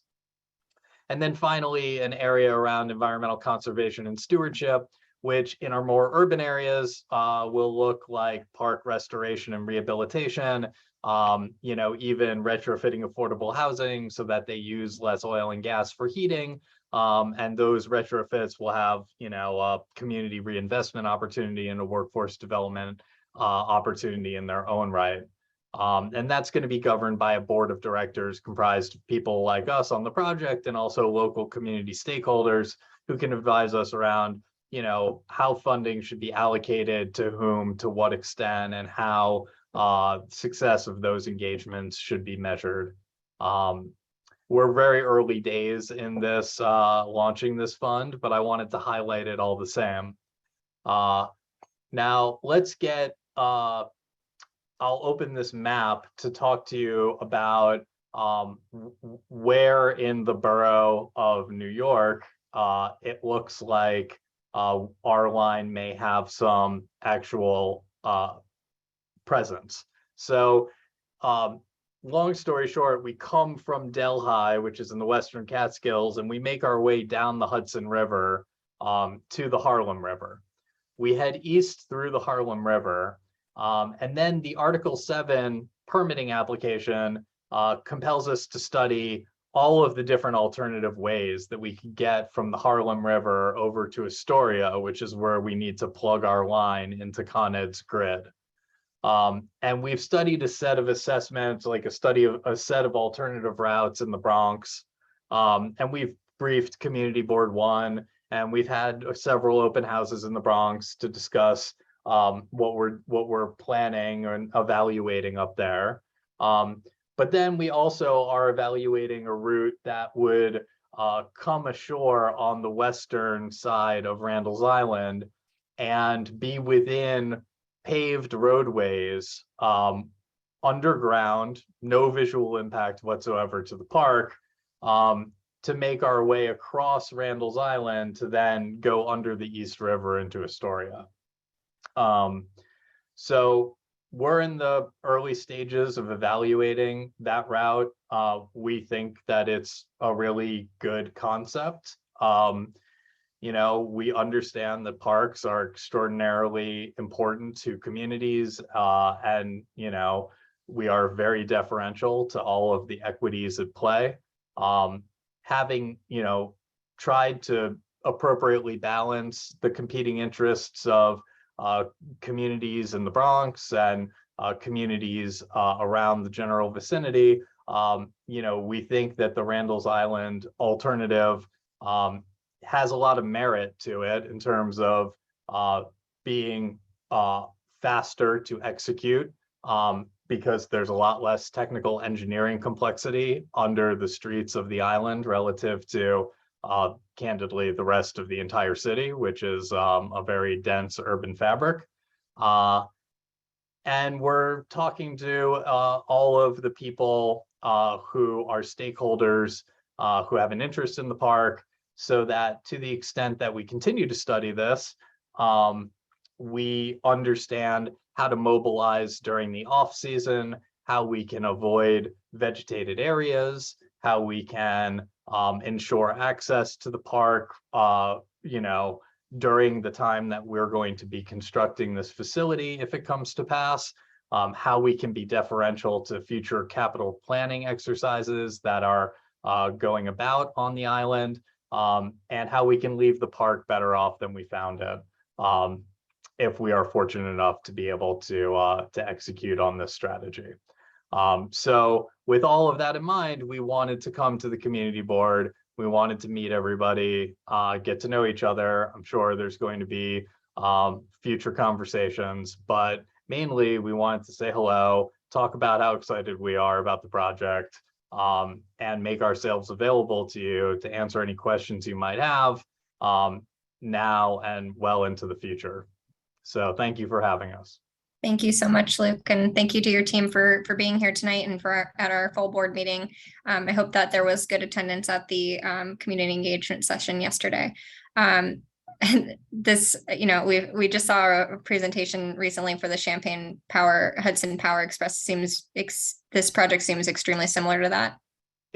So yeah, let me talk a bit about that, because they are in some ways like a sister project of ours. They were approved by NYSERDA at the same time, and our contracts were both approved by the Public Service Commission on the same day. That having been said, they've been in development for a decade and have already been permitted and are much closer to beginning construction than we are. So whereas they're very mature, they're bringing hydropower from Canada down into the city. Our project is all within New York State. It's all new renewables that are going to be built wholly within the state. And we're just trying to get a feel for how to communicate effectively with all of our communities and stakeholders very early on in the process, which is why we wanted to meet with you even before we filed our application. Wow. Thank you so much for doing that. And I think, Diane Collier had mentioned this before, but, just so that you all are aware that we have local hiring guidelines for our community. So I'm very excited to hear about, the benefits that would go to communities like ours. I know that our community is only a fraction of the line for the total project, but, we are a community affected by climate change more than any other community in Manhattan specifically. So it would be great to get those benefits where we can. And we'd love to work with you as, when the time is right, to find partnerships with different community-based organizations to help that happen. So thank you for being here. Yeah, thank you. I mean, look, that's exactly the type of guidance and, local feedback that we would be very excited to receive. So, I think we could do a lot of good, productive collaboration together as we move forward. Perfect. Thank you. I'll open it for questions. If you have a question, please raise your hand. I'll go to Jewel first. Thank you for the presentation. On the subject of local, local groups, environmental groups, things of that nature, are you familiar with We Act for Environmental Justice local group? Yes, we are. Okay, great. And in terms of what level of support or collaboration or anything of that sort have you had with them? They've been great. We've spoken to them several times. We know several people over there. We had a huge wellspring of support from a lot of community-based organizations when we filed our petition to the Public Service Commission, to which our contract was attached. Yeah, they're great. In terms of environmental justice advocacy, a real connectivity toward the workforce development initiatives happening like really at the community level. So we've got strong relationships there, and hope to continue talking to them for a long time to come. Thank you.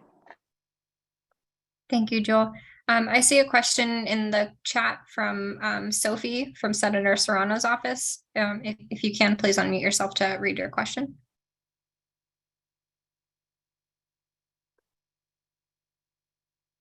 Or I can read it for you. Okay, in the interest of time, thank you, Sophie. I'll go ahead and read it for you. I understand. Are there any specific pathways to get our folks from the district into these jobs? Will they be specifically making new hires or creating new training / certification pipelines to qualify new workers to meet this demand? Yeah, so I think the answer to that question to all of those questions is going to be yes. The only question in my mind is the timing around which that engagement needs to occur. But yes, I mean, through our community investment fund, specifically targeting, just transition to, workforce development, to local hiring practices, apprenticeship program opportunity. And we would love to stay in touch with the senator's office to figure out exactly how, again, your feedback and local insights can inform the best way for us to approach the problem. I think it's going to take all the good ideas on the table to, help deliver a meaningful outcome here. And we're dedicated to really working through it with you. So thank you for the question. I believe that Elvin and Kristen are in touch with the senator's office. And, please feel free to we'll follow up with you, you follow up with us, we'll keep the conversation going. Thank you, Luke. And thank you, Sophie, for your question and for being here. Just to add really quickly about that, we would hope as a community board to also be involved in those conversations. Like I mentioned, we have our own hiring guidelines for our community, but just to make you all aware that we've previously been, had difficulties with these sorts of experiences where people, come and make promises and then don't follow through. And I know you won't do that. So I just thank you for being here and for all of your work. And we look forward to seeing this come to life. Awesome. Thank you so much for having us. Thank you. All right. We will move on to our next item of the agenda, which is Pleasant Village Community Garden. And just so everyone is aware, I previously attended a Pleasant Village Community Garden meeting, and there are certain issues being experienced across, different members of the garden. So, attempts to work with Green Thumb, unfortunately, were not fruitful, and the issues being experienced are currently ongoing. So we've invited them to come present, giving each member of the garden 2 minutes. Khalid, if you could have the little timer ready so we could keep track of that. And then we would like to just discuss, I don't think, necessarily that the community board is going to resolve your issues for you, but we hope to provide path forward together so that we can all share our community spaces in peace. And so I'll open it up first to Lupe, if she is here. And then if each of the garden members and representatives could raise their hand, we will call on you one at a time for your 2 minutes. Hi, am I unmuted? Yes, I can hear you, Lupe. Great. Please go ahead. Thanks, Khalid. I will try to time myself also. Happy to be here and happy to hear so much good things happening with regards to green space improvements and activations around East Harlem, especially along the East River. As a 10-year resident of this community and the interim secretary of Pleasant Village Community Garden, I shared a written complaint with you all and with Green Thumb over the summer about some very concerning events that have been taking place there. To date, nothing absolutely has been done in response to these concerns. What brings us here today are not personal matters. While each of us have been personally affected, this is about systemic discrimination and disenfranchisement of community members by a few individuals who are in officer positions at the garden. We're here to ask for your support, ideally in the form of a letter of request to the First Deputy Commissioner of Parks, New York City Parks, Iris Rodriguez Rosa, requesting that the Parks Department intercede to stop the mishandling by Pleasant Village Community Garden officers who are acting in an authoritative fashion, making unilateral decisions to the detriment of the community that we are meant to serve. Our operating license is up for renewal this year, so it's a very critical juncture. And namely, we are here to stipulate 5 parts of that request. One is that Green Thumb enforce existing rules and policies regarding members' rights, especially members who cannot afford to pay. Also, you'll hear about the need to void improperly conducted elections where members are, not allowed to vote. This would require then reinstating ousted members who were voted out through this method. Since April 30th of this year, this is my tenure, we've had over 30 new people in the community express interest in joining the garden. They've completed forms. Some have paid money, the dues. Many have contributed volunteer hours. This includes 3 medical doctors, 2 of which are pediatricians, and some of the ideas that they would like to see include a lot more programming for children. Most people who join this garden want an individual plot. This is how we primarily operate. But these folks have been denied information, communications from garden officers. They've been denied access in the form of keys, and they've been denied the right to vote. Secondly, we'd like Green Thumb to conduct an official audit of garden. 2 minutes is up, but Jessica, if you want to let. Please finish, Lupe, your sentence and we'll move on. Thank you. I'll be much shorter. 2 is we'd like to include that Green Thumb conduct an official audit of garden finances, which we haven't had over the past 3 years. They claim there's a $23,000 budget for this garden, but we have not seen reimbursement. We have not seen veterinary care to our chickens. They continue to fundraise without a plan of how these monies will be expended. And we also don't see grant reports. We'd like to ask that Green Thumb lead a redesign process of this garden with meaningful community involvement so that we can have a strategic plan that includes programming. We'd like to include that Green Thumb facilitate a transition of the governance structure to a more effective one, like a steering committee. And we'd like to ask that Green Thumb require proper veterinary care and a clean bill of health for garden animals like the chickens in order to protect the public health. As you can see, there are a lot of issues, and others will be speaking as to how we've been unable to address these individually as community members and volunteers. And so that's why we're here collectively. Nadej, you're next.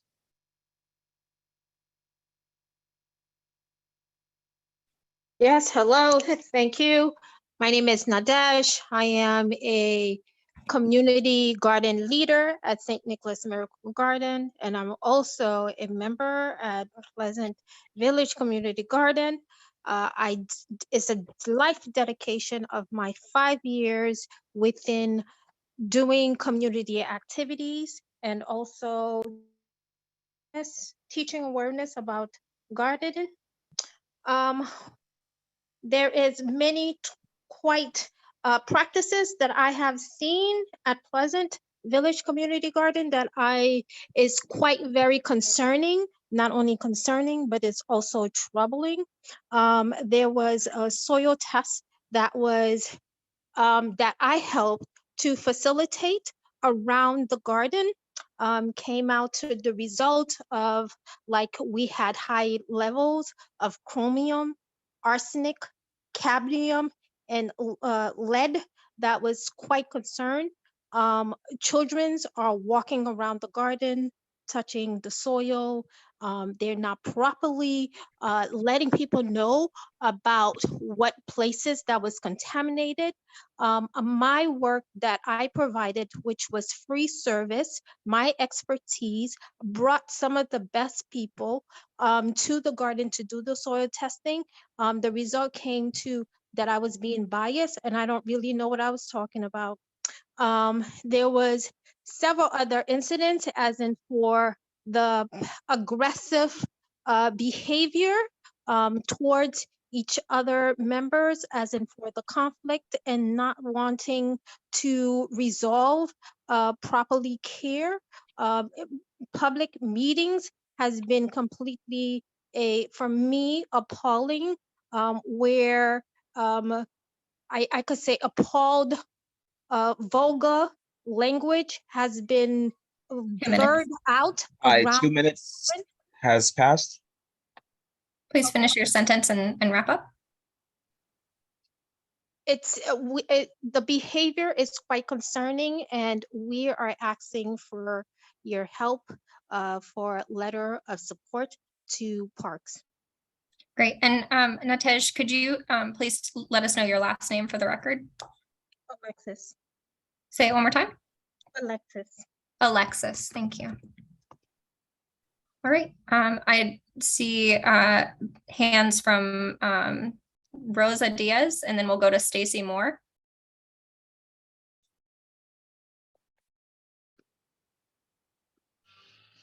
Hello, can you hear me? Yes. Awesome. Thank you so much for allowing me this time to speak. My name is Rosa Diaz, and I am the coordinator for Catapasso, a family Saturday walking program which promotes healthy living. Catapasso members experience a lot of injustice in this PVC garden, and we've had difficulty joining prior to April of 2022. We members, can you hear me? Yes, sorry, that was. Okay. We members were denied our rights and access to the garden and information, and we're currently being excluded from emails, communication, events, volunteering, and the keys were changed without our knowledge and input. Also, we had a plot that was given to us by a prior member, and we had a couple of grown vegetables, including tomatoes, bok choy, lettuce, and all of that was recently destroyed. We were not given the opportunity to say no. It was just done without our knowledge. Also, the amount of disrespect, unkind, inhumane treatment by the leadership team is just really unacceptable. Please give us a letter of support for Parks and help us being acknowledged and respected. Thank you for the opportunity tonight to speak. Thank you so much, Rosa. We'll move on to Stacy Moore. And just as a reminder, if you could please raise your hand if you would like to speak. Yes, my name is Stacy Moore, and I find this very interesting in the era of transparency that this was brought to the community board without any of the garden's knowledge. And it's just interesting, those who feel under duress by the garden are coming with you with false narratives. We feel that a 2-bite soundbite after the discrimination, the harassment that we've received at the garden has been unbelievable. We are gardened by Green Thumb. Green Thumb didn't want to hear your issues, so you go running to the community board without giving us fair chance to stick up for ourselves when we shouldn't have to. Instead of sowing seeds of dissent, you should have been sowing seeds in the garden and reaching out to the community, which we've always reached out to. Falsifying information to the community board. Taking umbrage when you shouldn't. Claiming racism, claiming mental instability, and it's unbelievable. Perhaps the letter we should have been writing all along were all the different problems that we had with the people who are gaslighting the community board at this present time. Please, we invite you as garden members, I can speak for several of the garden members, that we would like to show the other side of this. Thank you. Thank you, Stacy. Elizabeth Rijos.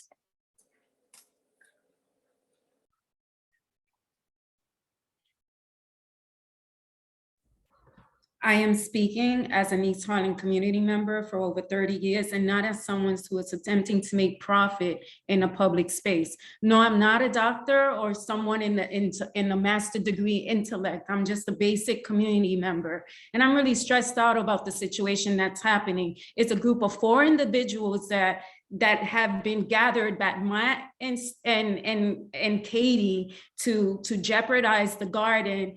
They're constantly recording every moment of garden members' activity. And I gotta tell you, Pleasant Village Community Garden is the most welcoming garden in the entire East Harlem community. Because I'm a single mother and I've been throughout all these East Harlem gardens with my little girl, and I've never been as welcomed as much as East Harlem Pleasant Village Community Garden. Those doors, those gates are always open. People gather together to learn how to cultivate. It's a multicultural environment.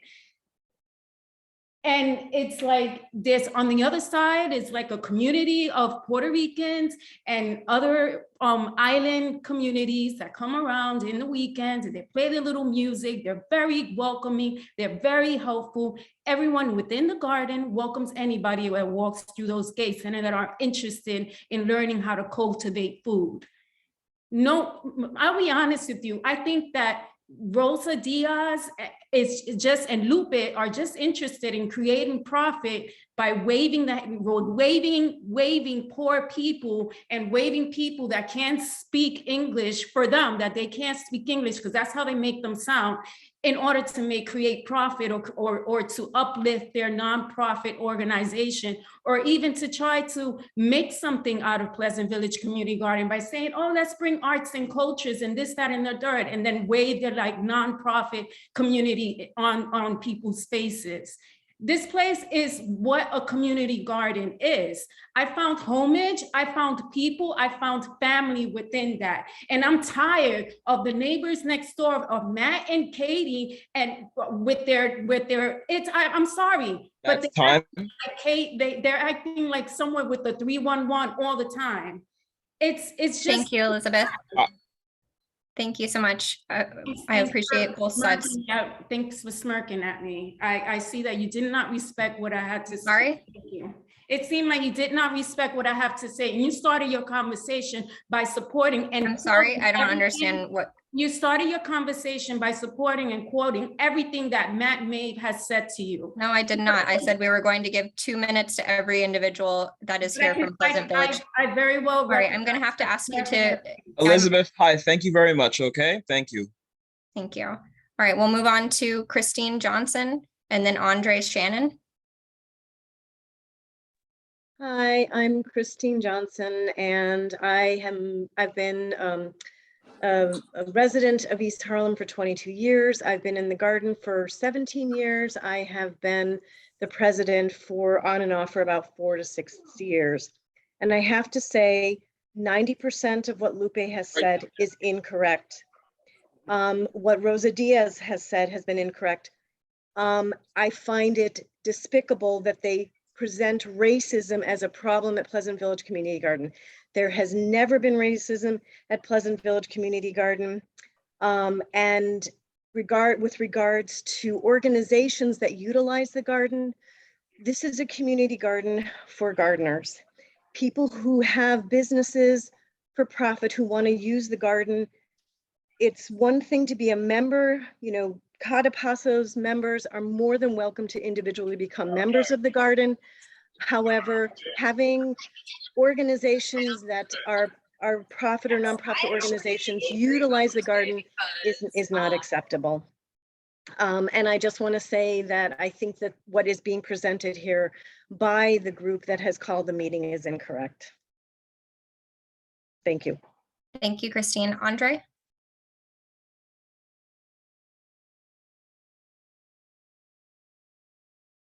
Andre, you're muted if you could unmute yourself.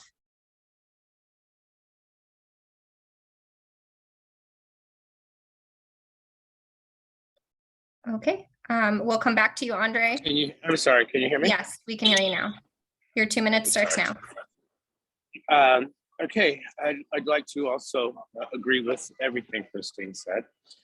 We came together as a community to make the unfortunate choice to vote out members that have been consistently divisive and disruptive and basically made the majority of us feel uncomfortable. The constant barrage of emails that actually finger pointing and non-constructive to their said grievances. I've been a member since I think 2013, and to my knowledge, we've only voted out one other member. So please understand that we didn't take, nor did we make the decision lightly. We volunteer our time to the beautification of Pleasantville Garden, and I'd like to personally apologize to our president for avoiding the garden during that toxic time, which at times left her alone for these said members' attacks. I have 100% support in Kim's efforts and her actions. And I'm sure if you took a vote, as we did, the majority of us, of the members will agree. Lupe, our secretary, Rosa, are associated with those members that were voted out.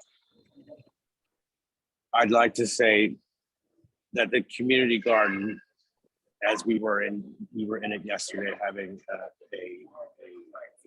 small gathering for Kim's birthday party. It felt different when I walked in this time. Like if those members had walked in, the whole group would just feel on edge, and it just did not help us grow as a group. At this moment, I feel it's best that we also make decisions on current members still involved in on our board and as members also. Thank you. Thank you, Andre. We'll go to Ursula and then Kim. Hi, thank you. I'm Ursula Monahan. I'm also a East Harlem community member and a member of Pleasant Village Community Garden. I have been a member of the garden since early 2020, so not really that long. And I also was for 1 year the secretary of the garden.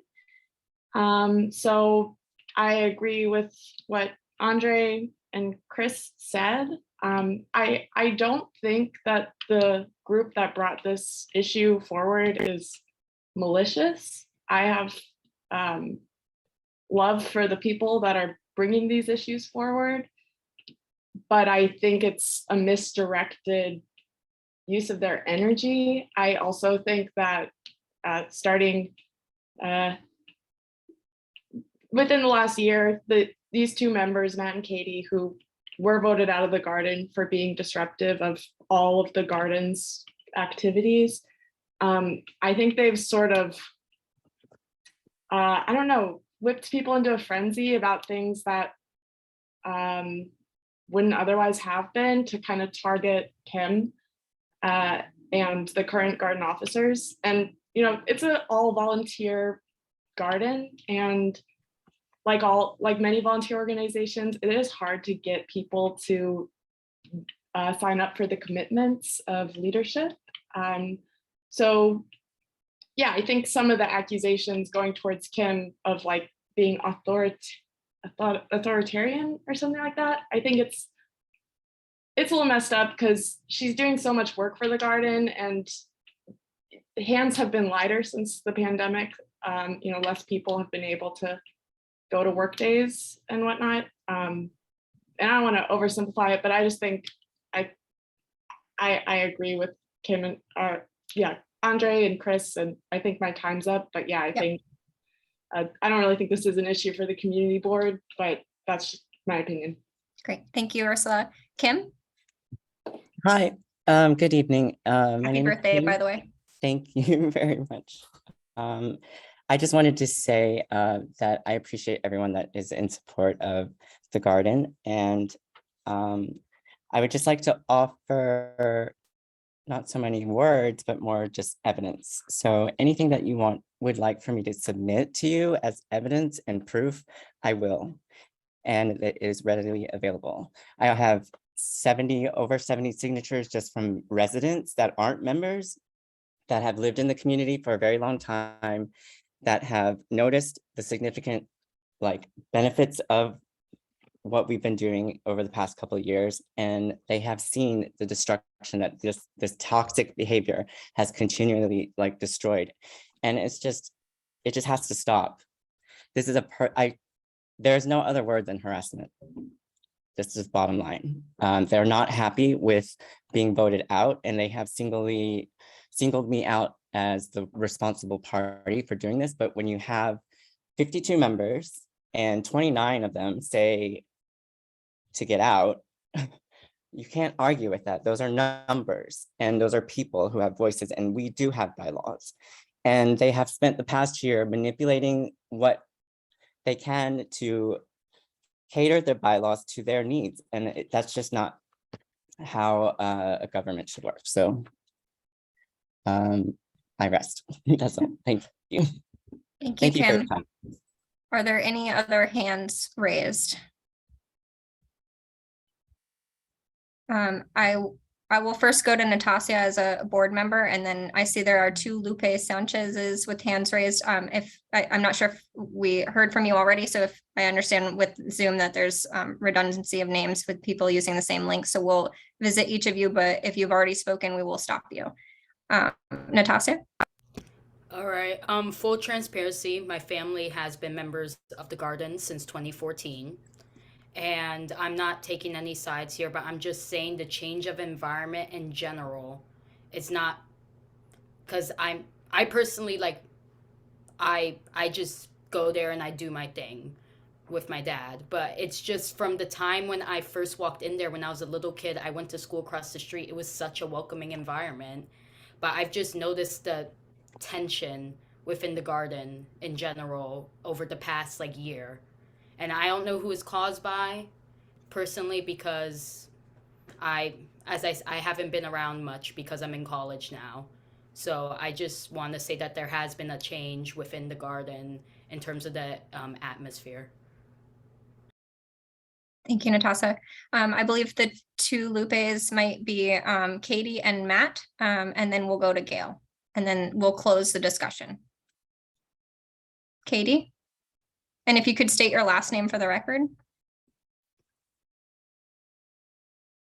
Hi, my name is Katie Vecchiola. I thank you very much, first and foremost, to the community board for letting us have time to speak. My family and I live in East Harlem next to PVCG, Pleasant Village. We were members for 7 years without incidents, and we were illegally removed by the president this August. First and foremost concerning is illegal animal neglect under the New York State Agricultural Markets Law Section 353. For reference, I was on the chicken care team, and I'm a New York State licensed wildlife rehabilitator with the Wild Bird Fund on the Upper West Side.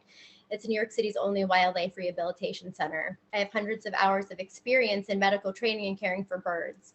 This March, I noticed an extremely ill hen with severe diarrhea, dehydration, neurological abnormalities. Officers Kim and Alicia were alerted and refused to act. I provided recommendations from our vet tech and had rehabber with 10 years plus of experience. Medical care was still denied. The sick hen collapsed after 8 days, and they refused funding for a vet visit. Lupe was forced to pay out of pocket. Green Thumb was also made aware of the situation and refused help. Currently, our 9 remaining hens are in very poor health, likely the result of arsenic and other heavy metal poisoning.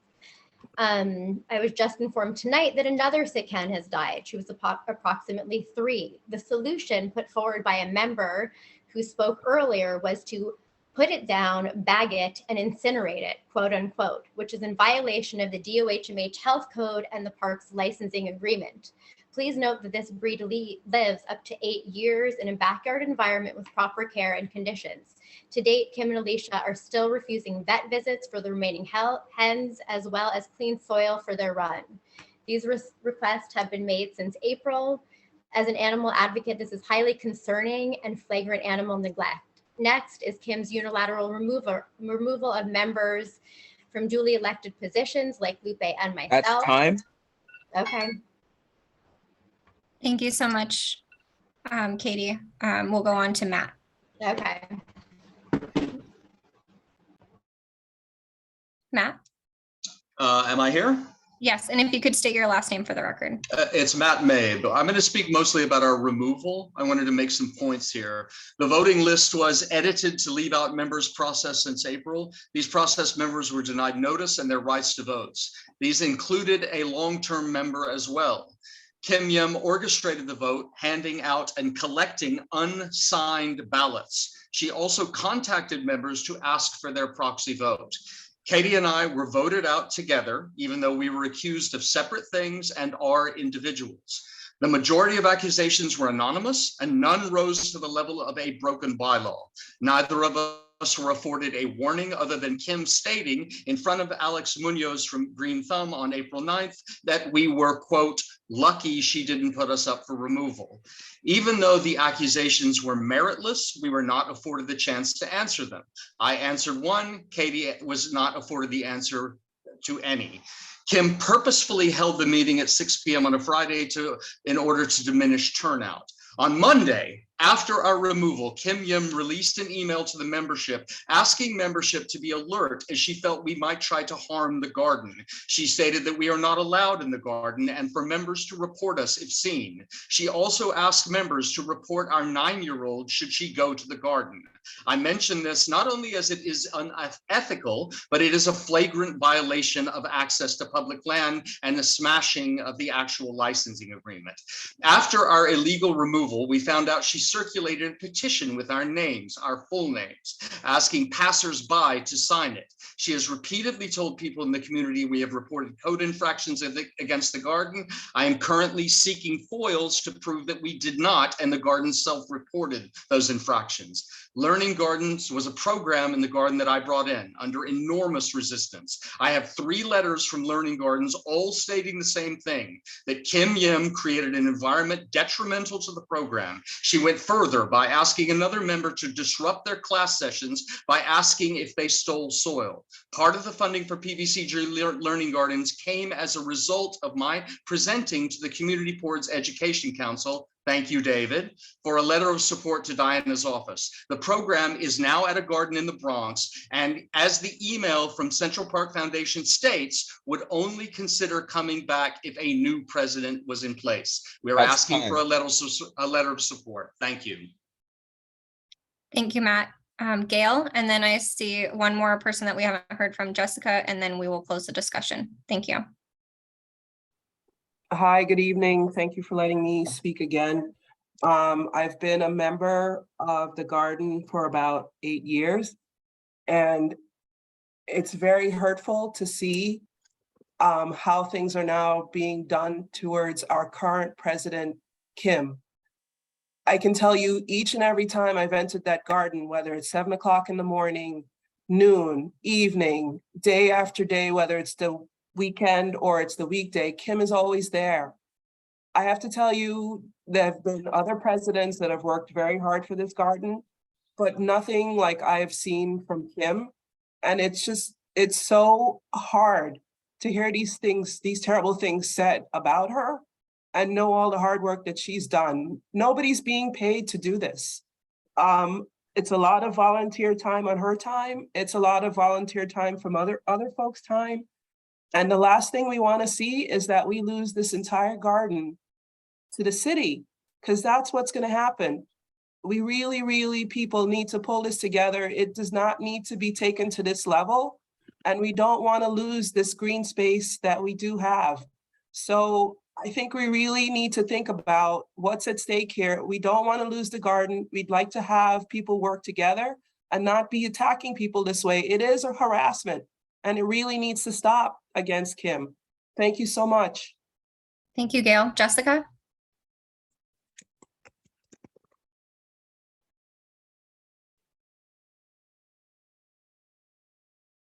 Jessica? D'Amatos? Please unmute yourself. Hi, can you, Yes. Hi. I'm Jess D'Amatos. I just want to just quickly, a lot of the points have already been covered by Chris and Andre. Gail touched on a few. I just don't understand why. I mean, I'm in the garden fairly often. I just don't see any merit to these accusations and these stories that are being made up. In terms of the vote was communicated. Members showed up and out in spite of the barrage of emails that had been in everyone's inbox concerning these members. And I don't understand how chickens have anything to do with the vote.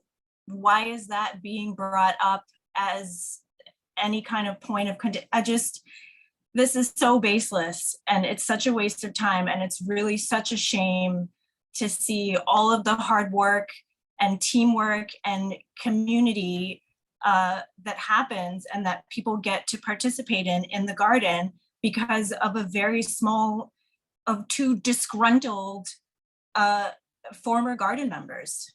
It's really disheartening. I don't even understand why this is a community board issue. Thank you. Thank you, Jessica. All right. Thank you, everyone, for your input. The whole purpose of this was to provide space for everyone to, bring their concerns to us to listen. As I mentioned to the committee, I previously attended a meeting of Pleasant Village Community Garden. And just from my own perspective, not as a human, not as a community board member, I did see a lot of hateful language, and I would say that it came from both sides. And I don't think that there's a clear right or wrong here. And I don't believe that the community board will be able to, bring resolution to these issues with you all. So my, and I just wanted to say that, everyone should really have a much greater level of empathy for each other. And that sort of behavior that I saw at the garden reemerged here at this meeting with people yelling at me for providing this space in the first place. So I think that sort of attitude is not going to be fruitful for any of you moving forward. And I'll open it up to our members here, but we are not going to be issuing any letters, but we will be connecting you with MEND, which is, I will pass it over to Khalid to introduce you to that process, but we think that that's the best path forward for you. But before we go into that with Khalid, I'll open it up to Malik and then Natasa. Malik? Yeah, I'm sorry. I just wanted to say this.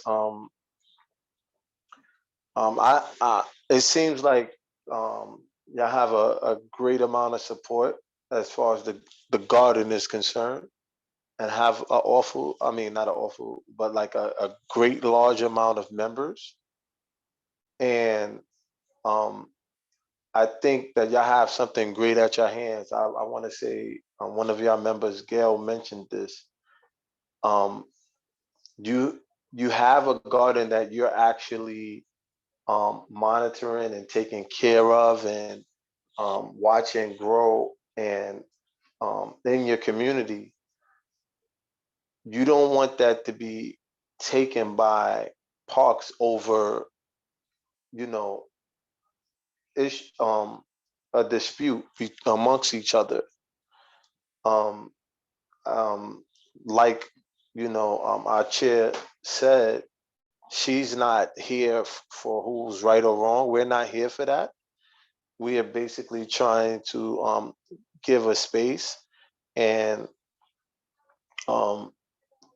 it just, like, hearing both sides, I don't have a side to take for, to take on either.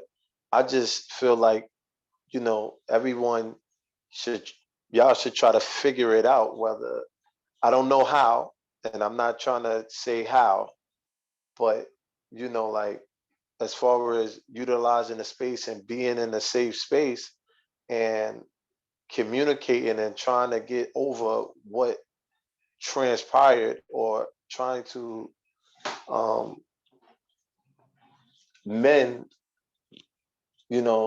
what happened, is just, it would be sad if, a higher authority like Parks would take over the space and not, our constituents here and taking care of it.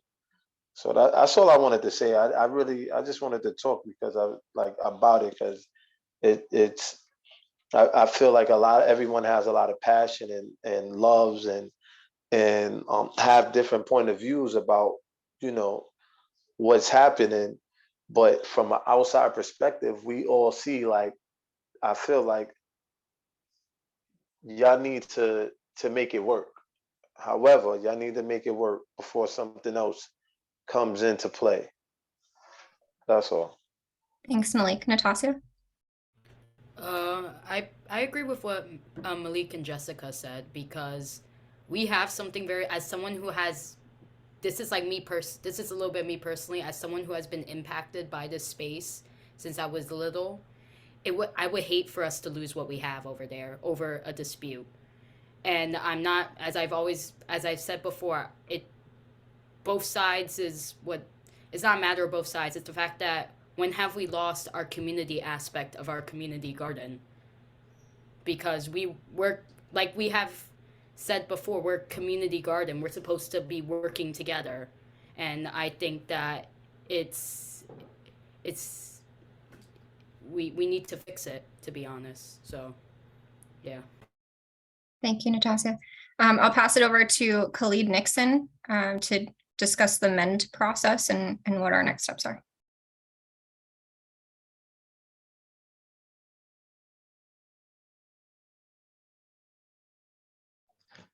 Hi, good evening, everybody. Okay, so as Chair Elliott had just stated, I'll just talk you through the MEND process.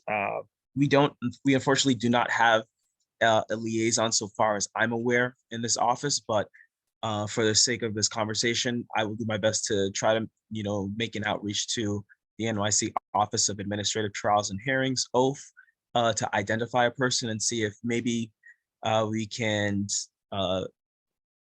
at least advise the members of the garden to follow through on this process and see if there can be any mediation and, an amicable solution. But essentially, as you see here, mediating establishment and neighborhood disputes, MEND NYC.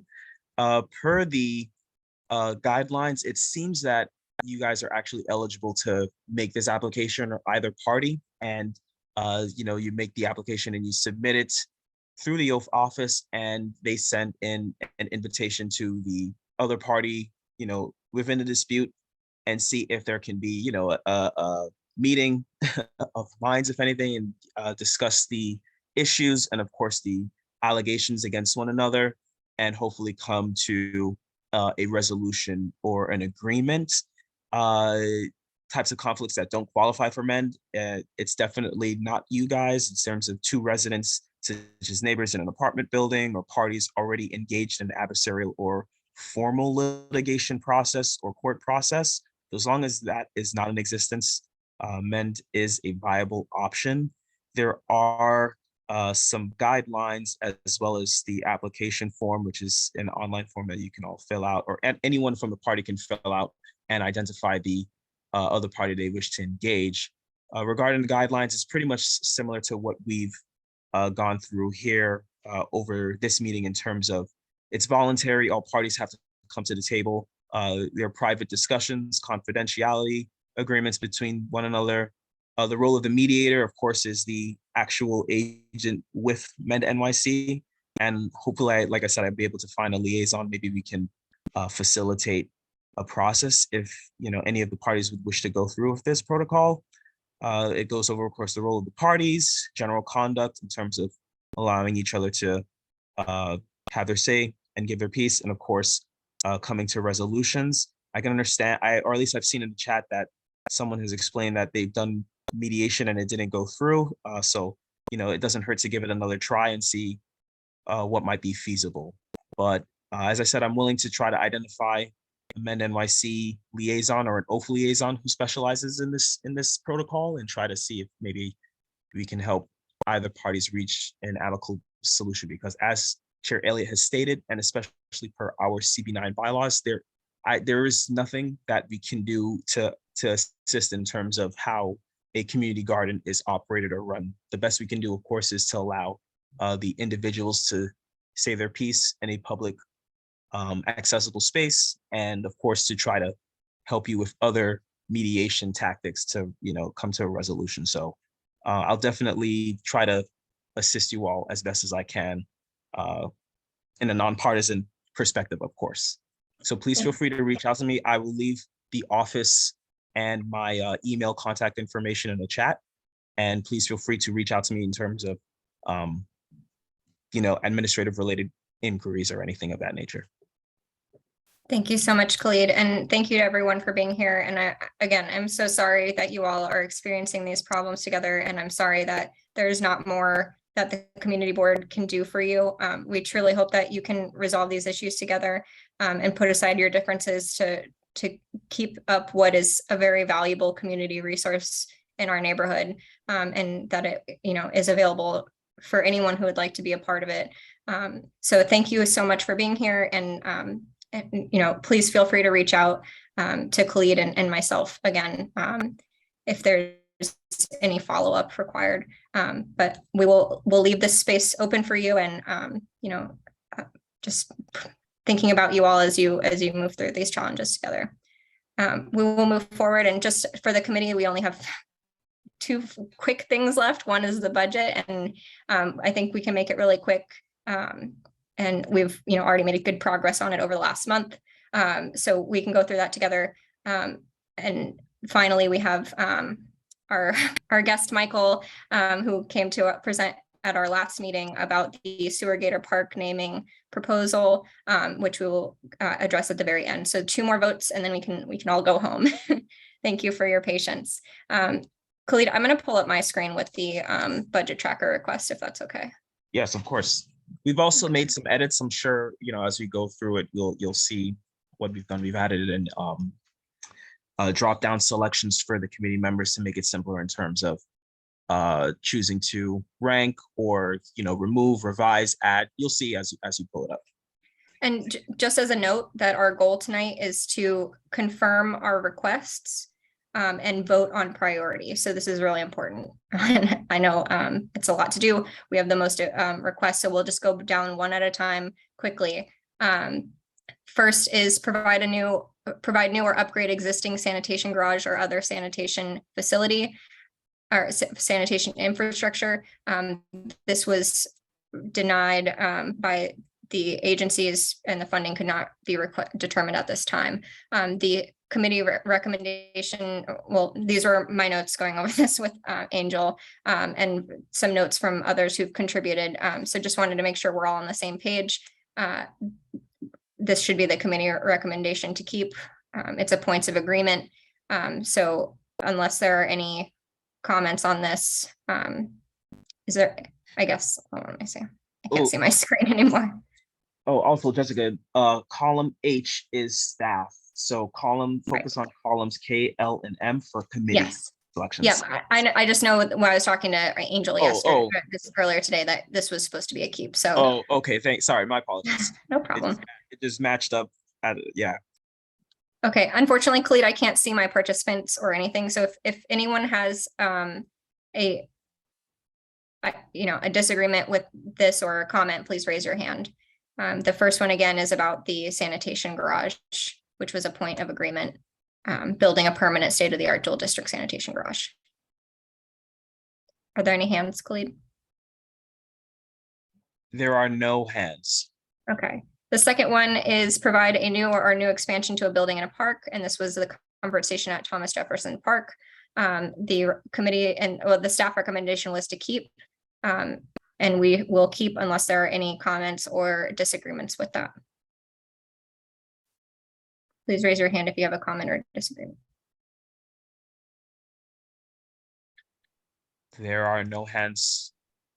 Okay, the third one is evaluate a public location or property for green infrastructure, e.g. rain gardens, stormwater, green streets, green playgrounds. And this is talking about the East River Esplanade. DEP should work alongside New York City Parks and EDC to incorporate green infrastructure along the length of the waterfront. The staff's recommendation was to revise, and the suggestion that we had in conversation was that we eliminate the reference to the waterfront and bring in references from the flood maps and the Star White House plan for a resilient East Harlem to point at specific areas of flooding concern, while also pointing at the NYCHA cloudburst pilot project as an example of something that should be happening more in our NYCHA campuses, and point to our previous letter of support for the environmental justice for all. Are there any comments on evaluating a public location or property for green infrastructure? Not seeing any comments right now. Okay, and if you would like, maybe we'll just go through them, and if anyone has any comments, we'll just we'll discuss it at the end and revisit those specific ones. Or if you raise your hand and Khalid can point us back to where we were. The next one is provide a new or new expansion to a building in a park. This is a comfort station at the Harlem Greenway Link. We've gone at length about this discussion, so I think the staff recommendation was to keep, and I believe we should keep. Are there any comments about this?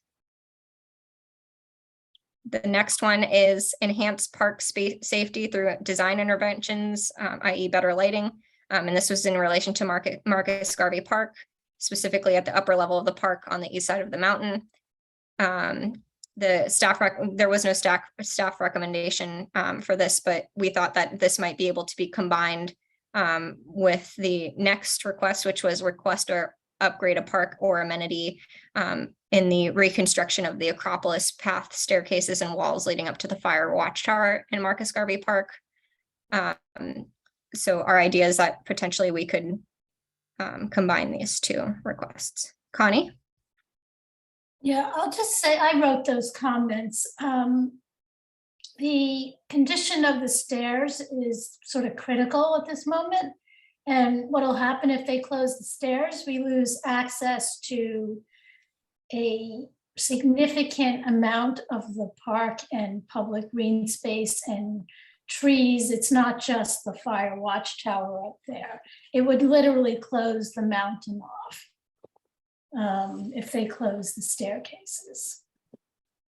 Thank you. And I say to combine it because when in order to repair those staircases, they can access what they need to do to fix on the east side of the mountain, the lights don't work, but it's not the lamps, it's not the posts, it's underground. Okay. So it should be part of that reconstruction. And this is a project that Parks actually wants to do. So keeping it on the list is Okay, great. So I'm inclined to combine these and keep them with these additional comments from Connie, unless there's any further comments. I'll move on to the next one while everyone ponders. Improve access to a building in a park, provide funding to make the comfort station at PS 155 playground ADA compliant. This request has been funded, so the staff recommendation is to remove. I think that's pretty obvious. The next one is reconstruct or upgrade at a park or amenity. Funding should be allocated to provide upgrades at a comfort station at Peter Minuet Playground. And then it talks about the soccer pitch, and the staff recommendation is to revise. Unfortunately, we had to push back the principles of PS 108 presenting at our committee until November. So, you know, so should we keep or revise? So I think that in my opinion, I think we should keep the request, but revise it to remove the soccer pitch language. We've already followed up and we'll continue to follow up about the lack of programming that was promised with that soccer pitch, but to add also that the school has input on the design that needs to be impacted or enveloped in that design process. The next one is provide funding to the Restore the Community Parks Initiative. NYC Parks should identify East Harlem parks that would qualify for the initiative. This request has already been funded, as Steve Simon presented earlier. You know, there's been 5 parks in our neighborhood that have been funded by this initiative. The staff's recommendation is to remove. So we will remove unless anyone has any comments or suggestions. Next is other requests for park building or access improvement. I'll go to Diane, who has her hand raised. So do we know what parks have been given this initiative as part of this initiative? Have they, you know, provide funding to Restore the Community Parks Initiative? Have they identified the parks and do we know who they are? Detective Omar Edwards Park was one of the parks. God, I can't remember. And I know it's been happening over the course of many years and my memory is terrible, so I'm sorry. But we can find a list of that. Yeah, I think we should have a list of that. Okay. In removing it, we need to have a list of it, see if where it is, where is it ongoing, whatever. Right. Thank you. Yeah, and you know, I don't know that if it's ongoing or not. If Right. anyone has more knowledge about this than I do, that would be helpful. I have no knowledge of this. That's why I'm asking about it. Okay. Hopefully So perhaps we can note it as to be removed if the program is expiring, but if the program is not expiring, that we keep it on the list. Fine with me.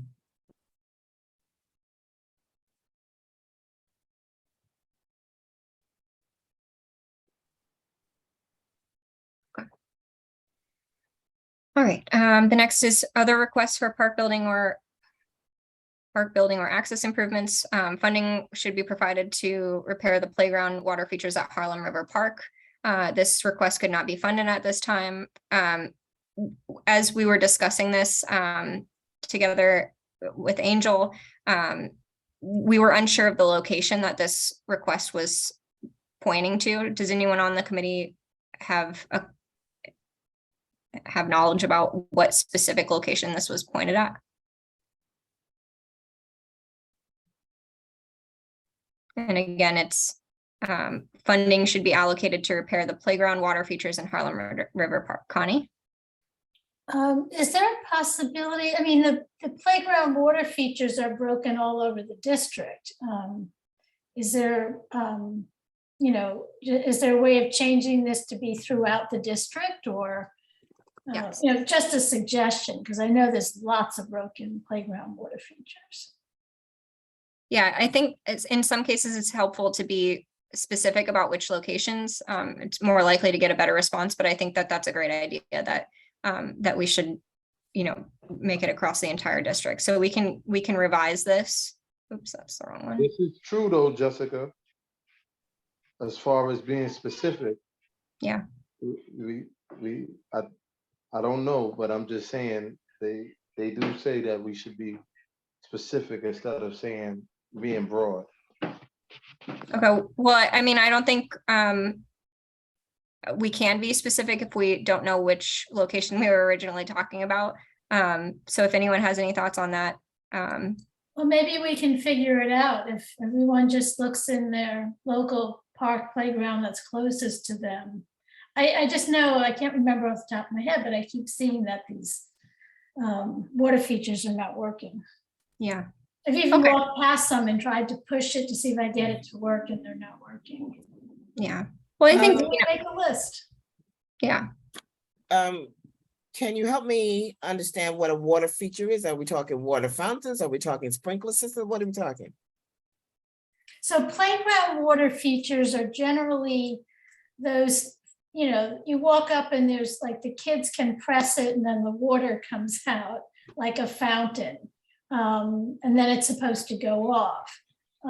What happens sometimes if that system isn't in place, the water just runs and runs and runs, and then the cement underneath it collapses, and then the plumbing system is then damaged.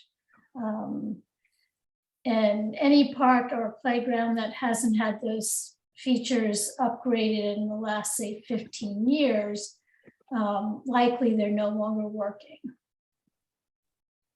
So I agree with you, Jennifer. Jessica. Oh, I'm sorry, Jennifer. It's okay. I forget. Not too many people. Jessica, it needs to be specific. It really should. Otherwise, they'll just respond back, cannot be funded at this time.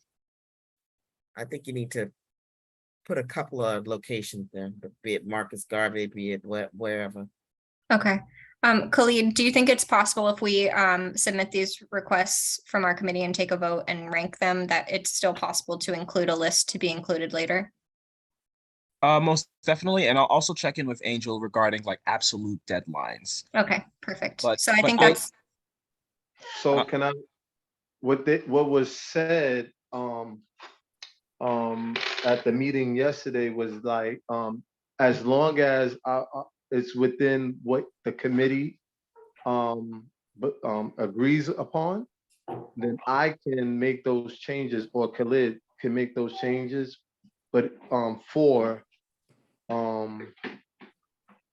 the statement of district needs, I can implement that as long as we say, it up front. Basically, that everybody's in agreement that it's right. Yes, Malik, correct. Yes, you as long as you all agree and confirm today that you are in agreement with these changes, or at least contingent that these specific changes or edits are made moving forward. But yes, you're correct.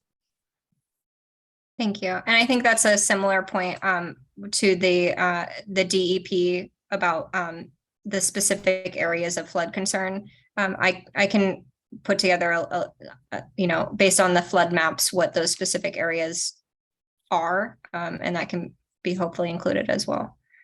And if anyone has any additional places to add for that, we can follow up and let Malik know. All right, so we will move forward with revising it to be throughout the district, but providing a list of locations. The next one is reconstruct or upgrade a park amenity, allocate funding to renovate the roof at Pelham Fritz Recreation Center. That request could not be funded at this time.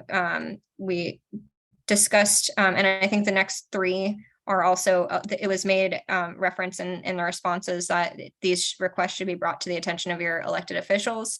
Sorry, this should not say revise. This should not say anything yet. I can't get it to do.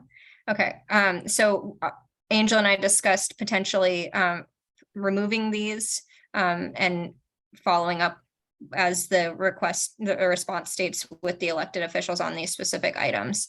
And that includes, as Connie Lee mentioned, that there was funding from Perkins' office for this specific request that was diverted, and we need to understand where that went.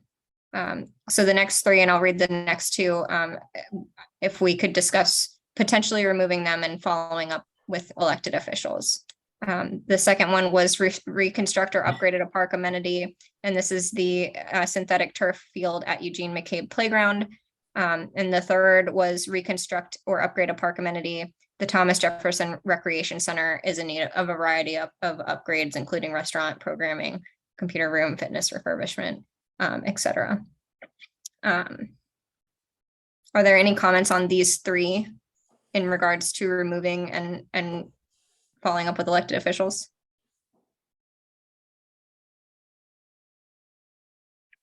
I can't see who the hands are. So Khalid, if you could help me out here. Connie does have a hand raised, but that was a late hand. Never mind. Okay. Yeah, that was the old one. Okay, Michelle. Michelle, yes. I can only see it sometimes. I was curious to find out who would be the people that would go and talk with the officials about these 3 items. I just want to make sure that they're followed through, because I don't want to put all of the burden on you for everything when it comes to having to follow through with the officials. No, thank you, Michelle. And, you know, we've already been following up with elected officials in the background on a number of different things that we've been discussing as a committee. And I think it's been a joint effort between myself and Malik and, you know, Angel and Xavier. And I think there's been a lot of people following up, but I agree that there would need to be a point person on these. And I think, you know, that could be done in partnership with myself. So if anyone would like to volunteer to assist with elected official follow through on these 3 items, that would be really helpful.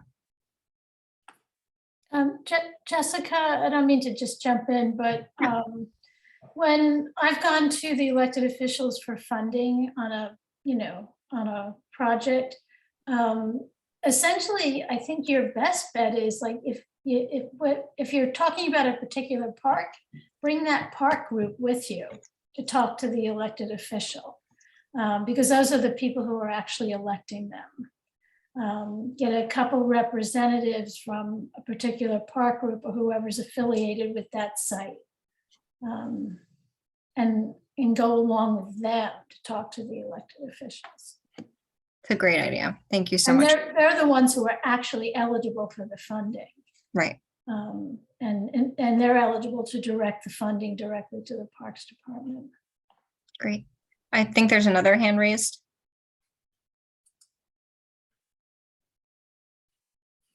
Maybe not. Okay, Michelle. You can continue, Jessica. Oh, Michelle has it again. Okay.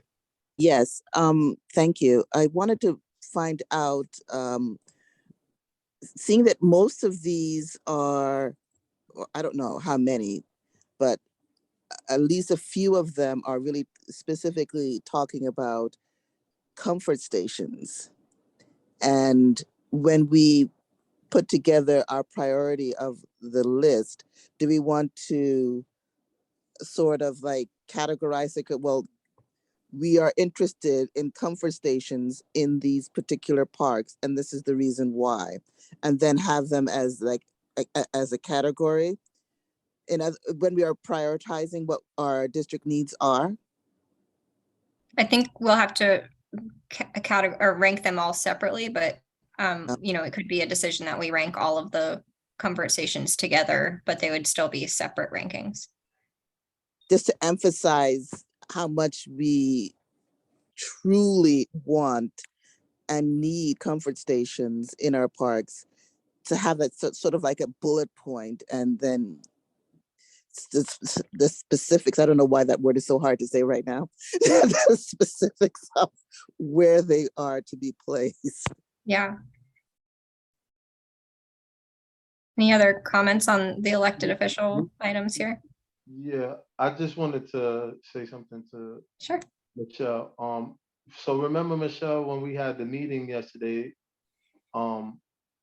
they're only a certain amount that of our request that gets on the statement of district needs, and then the executive board has to list its top 3. If I'm correct on that, anyone could correct me if I'm wrong. You are correct. Based off of what we as a community board presented in each committee. So I feel like if we, as far as this committee is concerned, if we list our top 3 choices, let's be specific with those, so that in executive they can possibly pick one of our 3 to be at the top of the list, so that at least we can, have some stake up there. I mean, that's my feeling, And I don't know if it's gonna actually happen, but that's just my feeling of how we can, get on the top of the list. That's all I wanted to say.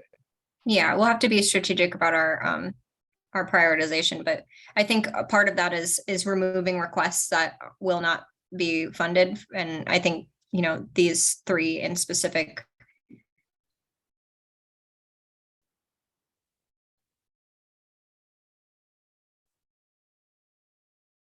would be to remove these three and follow through with that, which I would be happy to do, and in partnership with anyone else. Michelle, and if you could keep it brief so we can move on. I would be in agreement to remove those three. Okay. Any other comments on these items?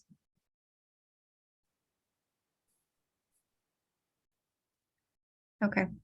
The next one was to reconstruct or upgrade a park or amenity, provides funding to at Detective Omar Edwards Park. This was funded as we heard today. So the staff recommendation is to remove, and I think that's pretty straightforward that we should remove. Other requests for park building or access improvements, funding should be allocated to renovate the back fence at Harlem Art Park. This was recommended to be removed at our last meeting per Connie Lee in partnership with Debbie Quinones. The next one was provide more on-street trash cans or recycling containers. Funding should be allocated to provide more big belly trash cans to reduce the occurrence of overflowing corner bins and garbage on the street. We spoke to DSNY. We have only had one single district budget consultation meeting with DSNY, where I noted that there wasn't a lot of answers being given, but one of the answers that they did give was that these sort of specifically big belly trash cans are sponsored by either businesses or elected officials or community groups. So the staff recommendation is to revise, and I recommend that we revise it to remove big belly, and then, continue to advocate that we provide more street trash cans in general, but continue to advocate with the elected officials on this as well.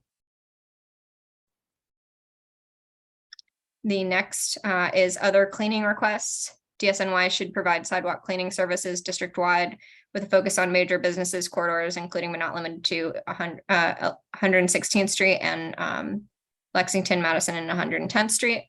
I'm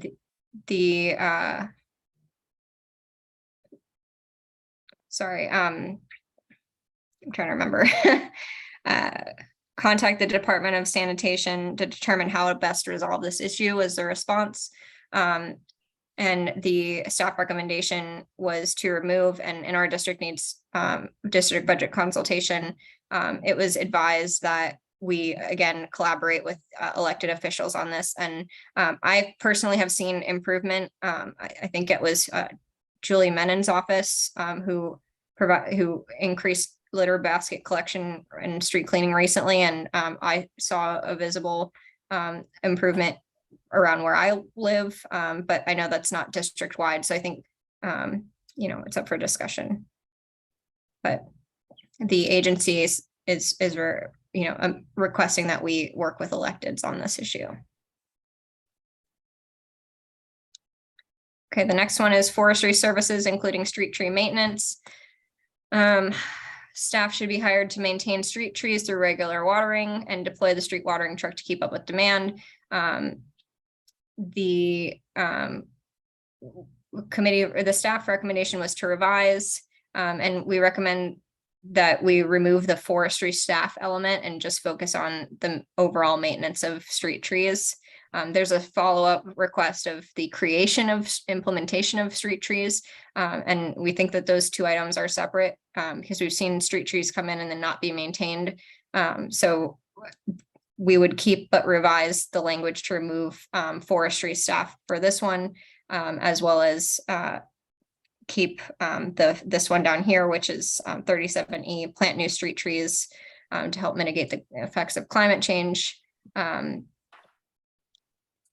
Which we also decided to keep.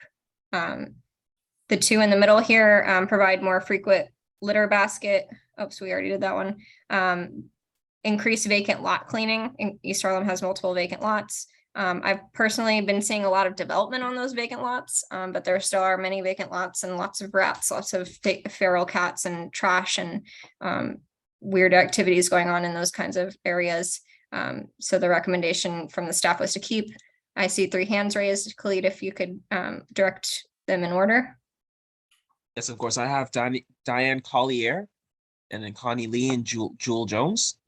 Unless Diane Collier and Connie Lee, if there were late hands. Okay, I need some clarity behind the forestry statement, because had there been more involvement with forestry, we would not have lost that weeping willow. Right. So what's the language that the recommendation is to say there? So the recommendation, reason is additional forestry staff should be hired to maintain street trees through regular watering, pruning, and stump removal. New York City Parks should deploy the street tree watering truck to keep up with demand. And the rest. Oh, go ahead. You were changing the wording of it by taking out forestry. What? Yeah, so I think if we were going to change it, it would just say maintain street trees through regular watering, pruning, and stump removal. NYC Parks should be just deploy the street tree watering truck. So Right, we just. And I would also say including forestry services. Okay.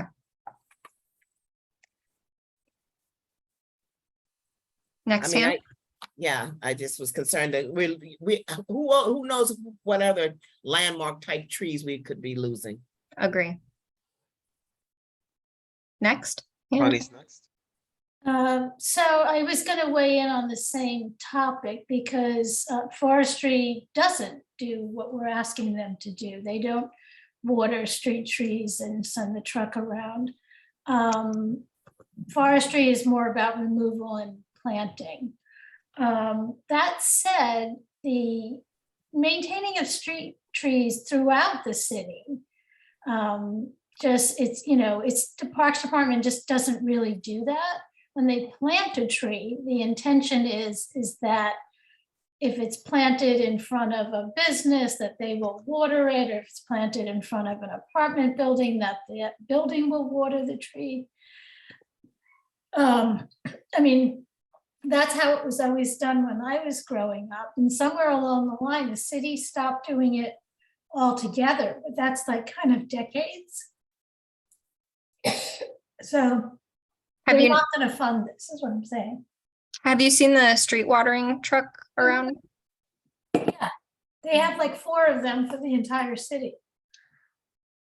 And they come out on, for certain things, it's usually meridians on the middle of streets, because they can actually reach them.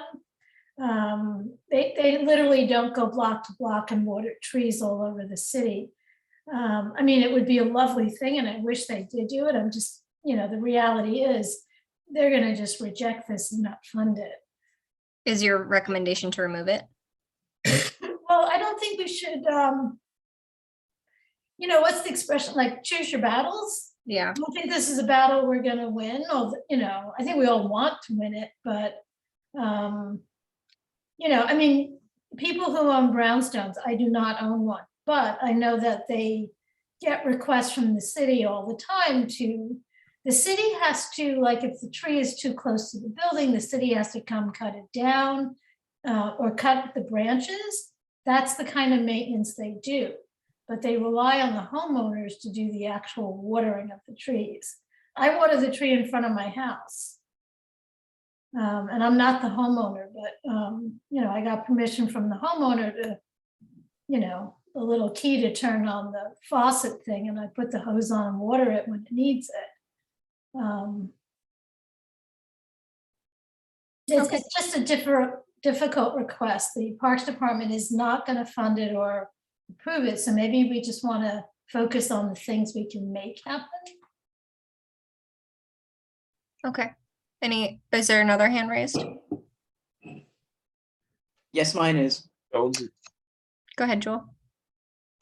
Just a point of clarification about, and this is going back, I think, 1 or 2, in terms of the litter basket situation. So I can understand the part about removing the words, what are you removing? The high end, whatever you're removing. Oh, the big belly. Big Belly.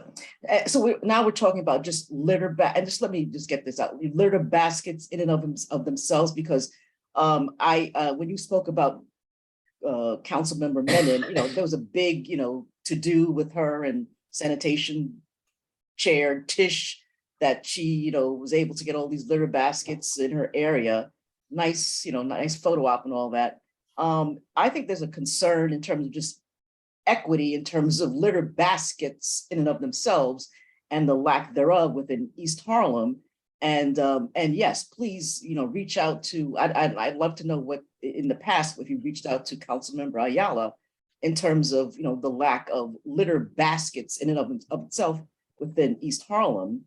And just as in transparency, everybody knows pretty much I'm part of WE Act for environmental justice. And this is one thing that they're discussing as well, because, they went to the website and saw the little dots about litter baskets within the city, and Manhattan had downtown Manhattan had all these, and there were so few little dots within East Harlem, other such areas. So just wanted to make sure I get that out there for the record about in terms of just litter baskets and the lack of equity amongst other things as it relates to East Harlem. Yeah, thank you, Joel. I think so. I just changed it to revise to remove the reference to Big Belly trash cans, because that was what specifically sanitation said they do not fund.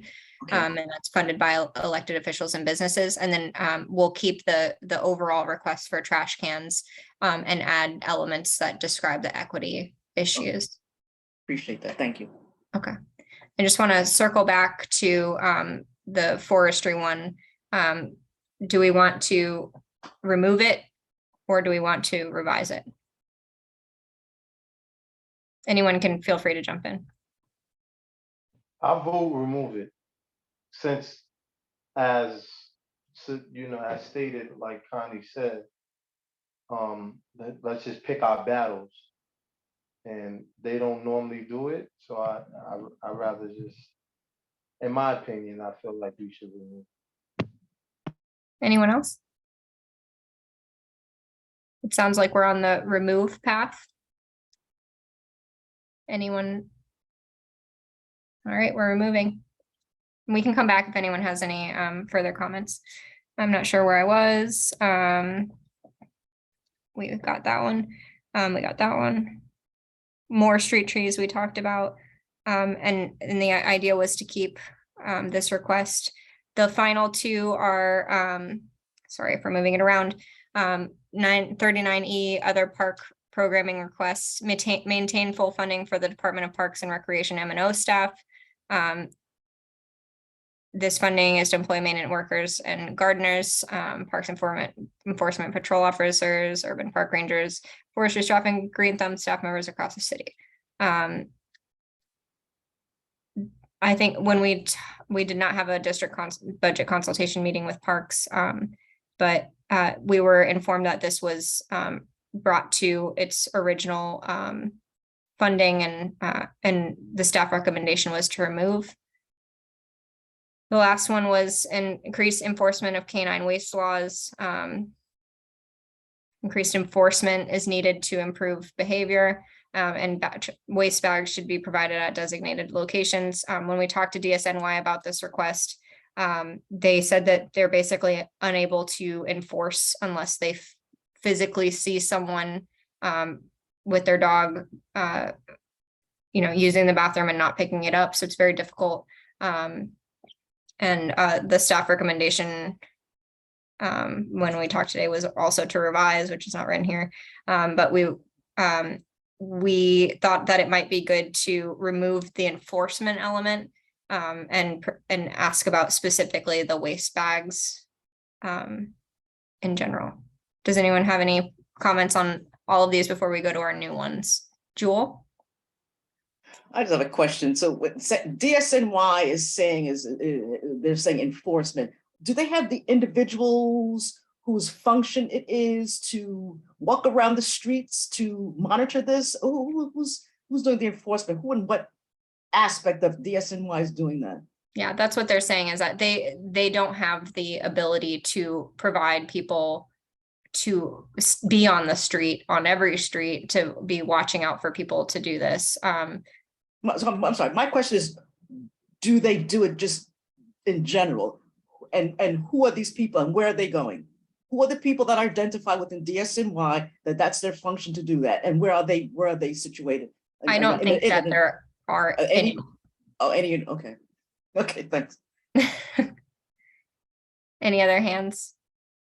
And then there was comments in our last meeting about specific requests to add a request for catchment basins, rain gardens, and bioswales, which I think are part of the one at the top regarding protective environmental infrastructure in general. So I don't think we need a specific request for these three, but we can add them to, and I think they're already in there for the other one. Another idea was to address overflowing sewers. And when we discussed with Angel, it was just, the idea of cleaning out and maintaining sewers, if that might be something we want to add. And then another thought was syringe pickup. So providing receptacles for safe disposal. I know, it's hard to pick up every syringe, but the idea is that if there are receptacles for safe disposal, that less of them will end up on the playgrounds and sidewalks, and more will end up in the receptacle. So we can entertain these 5 ideas as potential new requests, or if there are any further comments on any of the other requests we've talked about, we can start to prioritize.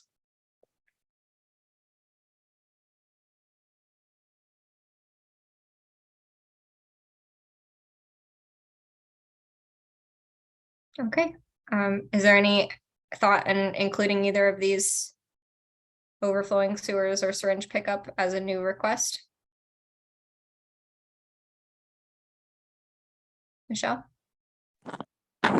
Flowing sewers could be connected with the overflowing garbage cans, because it is garbage that goes into the sewers that stops the sewers up.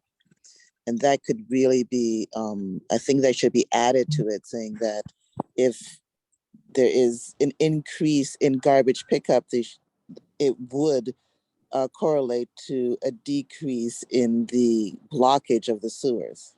Yeah, great idea. Is everyone okay with adding overflowing sewers as a sort of product of trash in general for our other requests? Yeah, that's a good idea.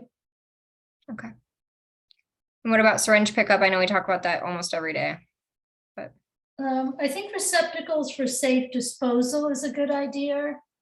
Syringe pickup is available by request. You can, if you see a large dumping of syringes, and that's what happens. There's several drug houses, and they literally go out somewhere and they literally dump a ton of syringes. You can call the parks department if it's in a park. You can call the precinct and they come clean them up right away. But I think the receptacles for safe disposal would be a real asset. Great. So unless anyone has any further comments, we'll add that as our only new request. Okay. And Malik, could you just walk me through, it's been a while, a year since we did the rankings. We have to rank everyone. Say that again, I'm sorry. Do we have to rank every item here? Yeah, we have to rank it to Okay. make sure Yes. that we. Yeah, but we just have a selection for high, medium, and low priorities. So to make it simpler in terms of range. So much better. That's right. That's what we were under your assumption. So give it a try and see if you think it's okay, and then we'll circle back in terms of like actual definitive interval rankings. Okay. So The other thing is remember when we had I'm talking to the committee when we had the online rankings, like we could have just choose them like the top 10 or something like that, and it was automatically assessed. I don't know if we have it to do it tonight, but I was just saying that like that was one of the things we used. Well, that would be for full board. Remember, in full board, we take all the committee's recommendations, and in that process, we rank them, and then everybody. So it is the really ranking. I mean, I like the high, medium, and low, but it really gets ranked when it's the full board, when it's everybody. Okay, so we'll go down the list and rank them high, medium, or low. At least, put them in categories of what, and I'll just add this, and I stress it also in youth and education. Those that we say are our high priorities are the ones that we should find ways to also do some advocacy around. Because if we want these particular things and to stand out not only within the board, but in, OMB, we need to really show the advocacy part of it. Sorry, Jessica, please. No, thank you. Okay, I'm just gonna hide a couple columns so we can see it all on one sheet here. So high priorities, I think the points of agreement, the dual district garage is a high priority. Any disagreements on that? Yes. Okay. Thomas Jefferson Park comfort station. Is that a medium? Medium. Okay. Yeah. And anyone can feel free to jump in here. I can't see hands, so. Connie's biased. Connie is biased. Connie's biased. No, the reason why I said medium is because they have, some parks have no bathrooms. So that would make it a high priority, like a place that has no bathroom should be high priority. It's okay, Connie, I'm messing. Park that has a couple of bathrooms, then it's medium priority. I can agree with that one. Great logic. Okay. The infrastructure, we're talking about overall infrastructure and pointing at specific areas for intervention and thinking about environmental need. I personally think it's a high priority. Where did we go to? I'm sorry. This request is evaluate a public location or property for green infrastructure, and we're revising it to remove the East River Esplanade and speak more broadly about the entire neighborhood, pointing at specific flood map areas. I would make that a high priority too. Priority as well. Okay. All right, next was the comfort station at Harlem Greenway Link. That's obviously a high priority. The combination requests of the Marcus Garvey Park Acropolis and lighting. I'd say that's a high priority. I would put it high priority because I think Parks wants it to be a high priority. And if they want to get it funded, they're going to help push for it. Okay. And definitely combine the. Yep, combine. I'm trying to, but it won't let me. Yeah. Parks is interested in doing things that are related to infrastructure because making these repairs on the surface are in many cases a waste of money. Okay. Well, I guess we can revise one and remove the other. That's what we'll do. Okay. The next one was comfort station at PS 155. It was funded, so we removed it. The next one was park upgrades at Peter Minuet Park Playground. I've seen it. It's pretty bad. I would say it's a high or medium priority.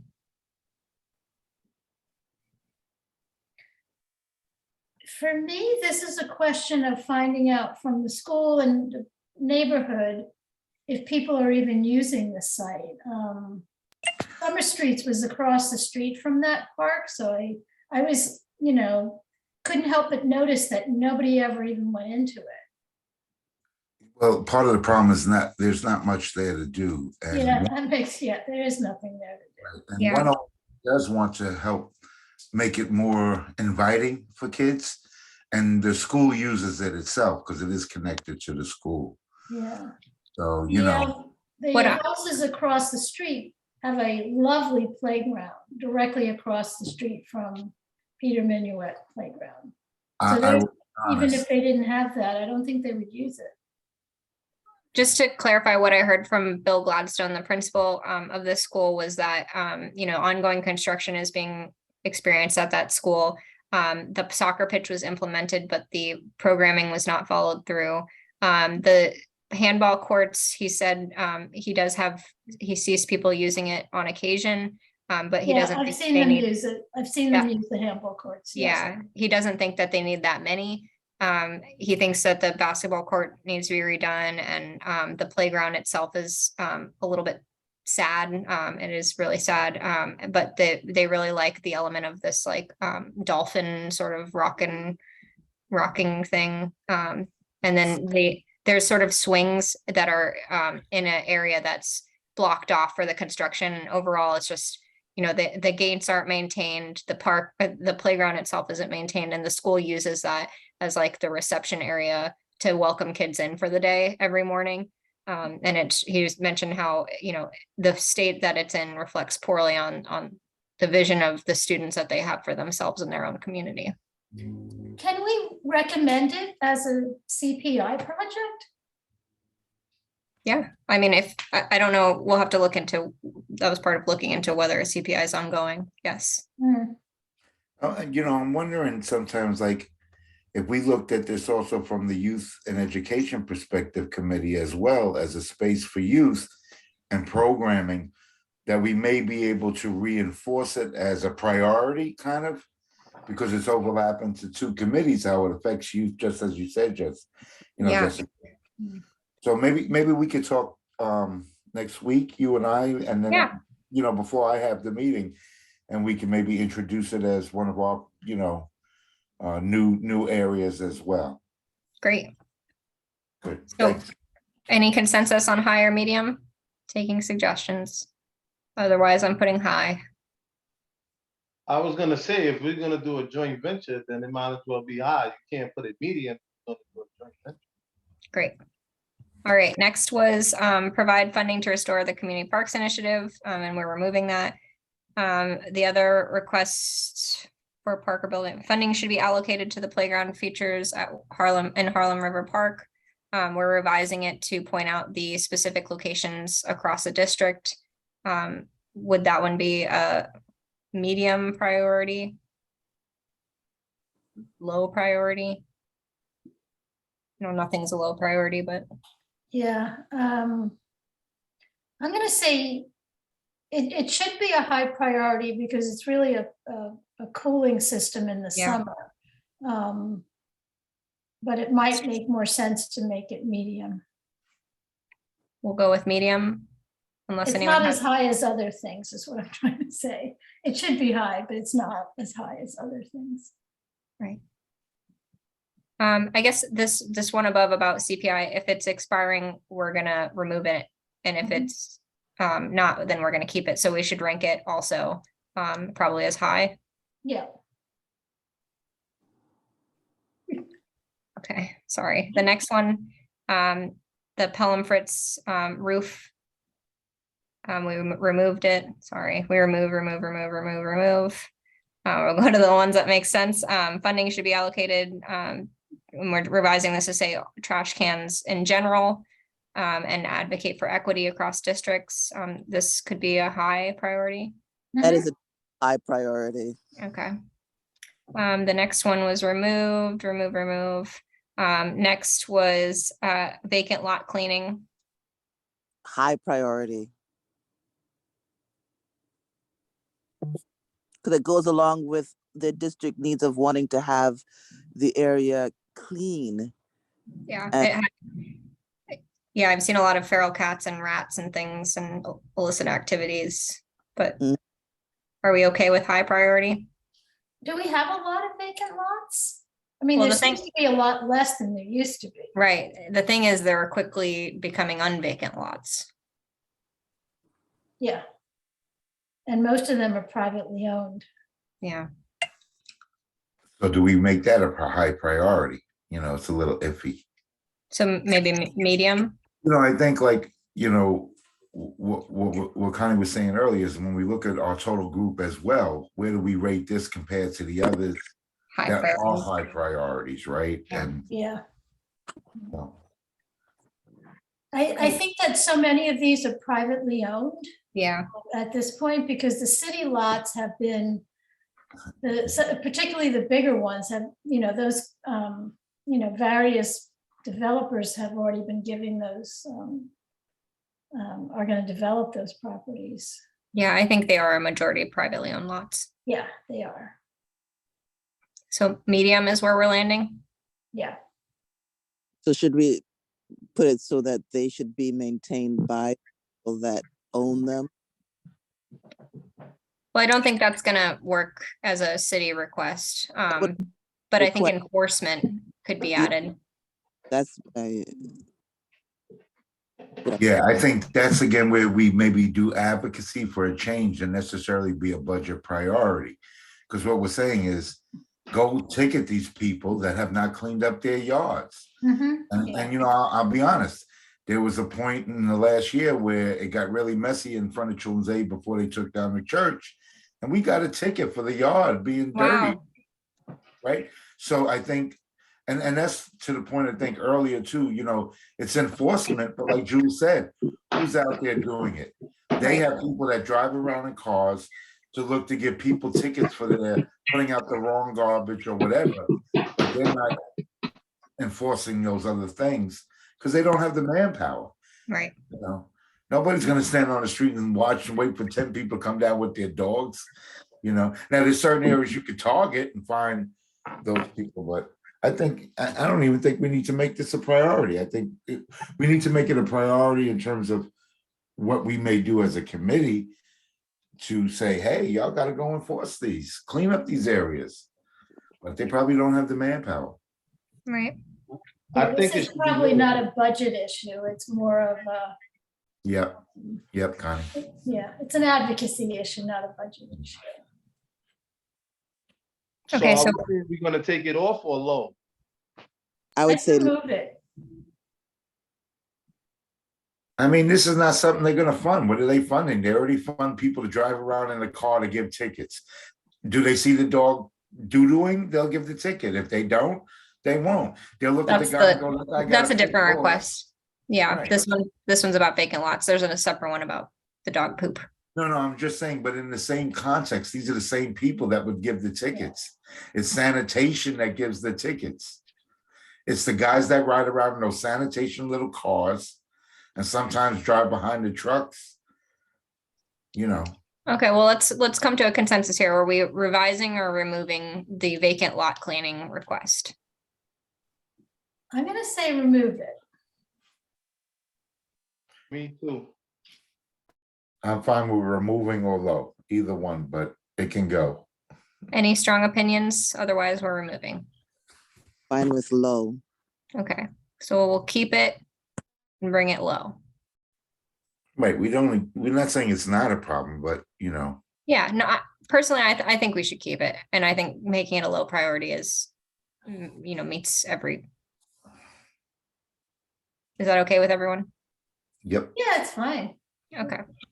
Yes. The next one was more trees, more street trees, we're keeping, and what level of priority is this?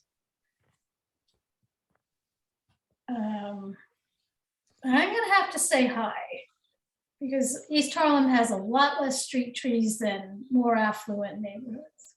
I agree with high. It has a lot less street trees than Central Harlem. Equity again, equity. Yes. Equity, yep. Do we change? I'm gonna note revise to add equity if that's okay.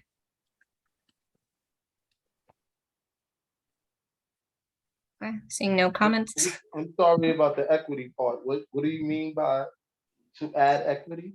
So the reason in the description of our reason, it says in order to help mitigate the impacts of climate change, East Harlem needs more trees to absorb carbon and release oxygen. Funding should be allocated to plant new street trees across East Harlem. And as Jewel pointed out earlier with some of the other concerns, equity across districts, which we've talked about at length, should just be added to add color to that. Jessica, I would also add that also due to the high rates of asthma because of the depots and all these other things, that it's also inclusive of that, right? That we need more trees to absorb the bus depots and you know, the exhaust and the sanitation, so. And the 8 sanitations that they have in our community. Yeah, great comments. Okay, so we'll revise it and make it a high priority. This one was removed and the last one was canine waste enforcement, and we were going to revise it to remove enforcement and only talk about the provision of waste bags. Is that a low priority? I just have a question about the waste bags. I mean, where do the waste bags go? So there's one at Peter Minuet Playground. And I saw in the presentation that they were giving about Detective Omar Edwards Park. There was an image. I saw an existing dog pickup bag there. They're in Marcus Park, they're in Harlem Art Park, they're in lots of parks, but they're all empty. There are no bags in them. And they were in Parks Department areas, right? Yeah, it's Parks Department put them in. Right. But and when inquired, you know, well, where do we get bags? They said the community has to supply the bags. So are we directing this at parks? Well, they're not going to supply the bags. They put in those containers. I think they got them from somewhere at some super cheap price or something, and they installed them all over the place, but they never put any bags in. And when we inquired, their response was, oh, well, we put them there so that the people can put the bags in, you know, community would put bags in. But can we, well, would it be too much for us to ask for bags for all the parks? I mean, they are supposed to clean up the parks, right? So aren't they all supposed to? That's like us asking you to put garbage cans there, and the community needs to put bags for the garbage cans. That don't make sense. Yeah, it doesn't make sense. I think that the people who don't pick up after their dogs it's not because there's no bags. It's because they don't pick up after their dogs. True. So we have three options. We can remove the request. We can revise the request to DSNY with these comments, or we can revise it with these comments and direct it at parks. What would we like to do? I'm going to vote to remove it. And the only reason I'm going to, I just feel like I don't want to waste a line item. I feel like we should focus on the high priority and the medium priorities. Parks isn't going to put bags in those boxes. I wish I could say different, that they would do it, but they're not going to do it. Yeah, I would just say, like, from my personal experience, I can't walk anywhere around where I live without being consistently aware of where I'm stepping, because there's just poop everywhere. It's actually everywhere. I mean, I was downtown the other night and I was shocked how it was an issue in the gallery district in Chelsea. People are not picking up after their dogs. And it's not all dogs. Right. It's also human waste. Yep, so. That's true. All right, so we have one for remove. Any other comments? I'm for making it a low priority. We have low priority. Directed at who? Michelle, Parks or DSNY? I would say both if it's a low priority. I agree with Malik. Both. Or we should be. Yeah. Well, can I ask this, Connie? Who, if you may interject, who gives the bags in the parks? Is it Parks or DSNY? It was Parks. So initially Parks, you know, they used to have these baskets that were attached, and then people from the community would put their plastic bags in there so that dog walkers could use them. Nobody has plastic bags anymore. No, but I mean like regular garbage disposal, trash cans, etc. Who places the bags there? Oh, Parks Department. If it's in a park, it's the Parks Department. If it's a street corner, it's DSNY. Right. So I feel like we should point it to Parks because it's in the park. Well, it's in the streets too. It's in the streets, yeah. Oh, so specify if it's in the parks, if it's in the street, DSNY. Would that have to be two separate requests that are both low priority? Yeah, I guess, yes. Okay. Yeah, but I think when you combine them, I've learned that with youth, whatever you combine or go to, like even in DOE, you go to different, you need computers. You go to one place for electricity and you go to the other for computers. So I think if we keep it as low priority, we address it to both as individual, you know. I would like to add to make sure that this is to quality of life in our neighborhood and this be stepped on I want to hold my daughter, but she just neighborhood don't really. so that to increase our quality of life, I'm repeating myself, to increase our quality of life, that yes, to clear off the poop off the street and clear off the poop off of other areas. Yes, Okay. to keep the item as low priority, but still it's important. Okay, so 50E.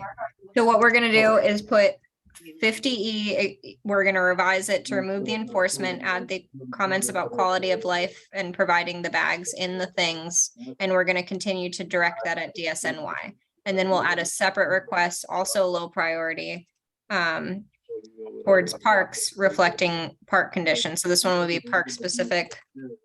And the other will be, street specific. Right, and parks Hey, will Malik. also be supply bags to the things you put up. I think we have to say that. They put these things up. There were these nice green bags. Look, I have 3 dogs. And I've learned to buy those little sandwich baggies, 150 of them for 99 cents at the dollar store, and have a technique to pick up. So there is ways to pick up and get plastic bags. Like I said, I got 3 of them. I pick up a lot of poop. Okay. So I think this is more of a street issue than a park issue. Yeah, so what we're doing is separating it out. So this one that was originally directed at DSNY for the street conditions, we can be specific about the street conditions and revise it as we've noted, and then provide a separate one for parks, repeating the language, but denoting that it's within the parks. I think this is the trash can issue. I mean, people aren't picking up after their dogs in the street because there's no trash cans for them to then throw it in. Now you're hungry. Yeah, but I think bags are still part of the issue just because, you know, what are they gonna pick it up with their hands? I don't know, like. Yeah, but where is the DSNY? Where are they gonna put these bags? There's no receptacles. Where are they gonna put bags so that people have access to a bag? I think they should figure that out. I mean, if it's a problem consistently throughout the neighborhood, then maybe they just need to have a strategy for providing, you know, one for a certain area. Lily, can you mute? David figured it out for himself. I'm a former dog owner. I figured it out for myself. I mean,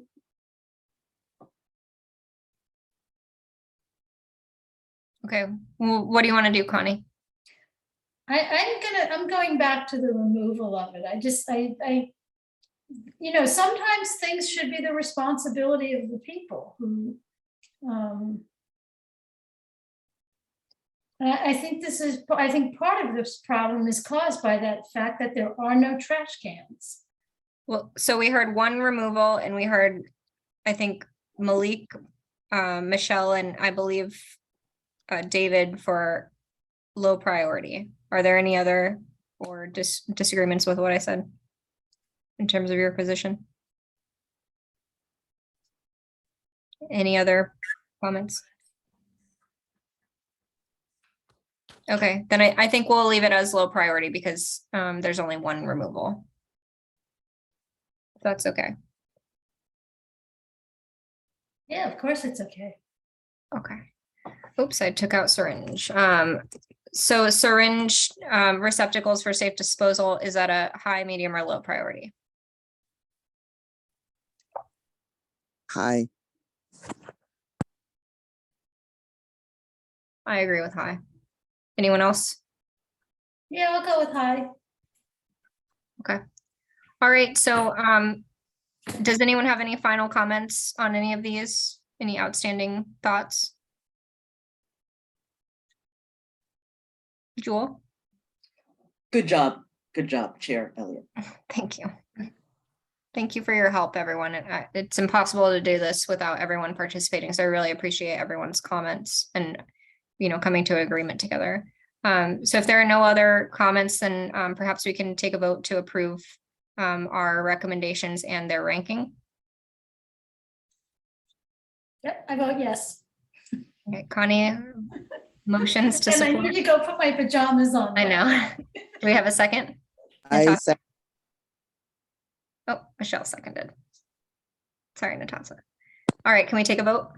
Let Natasha, let her do that. Natasha, do you want a second? Yeah. Okay, well, second by Natasha. We could vote.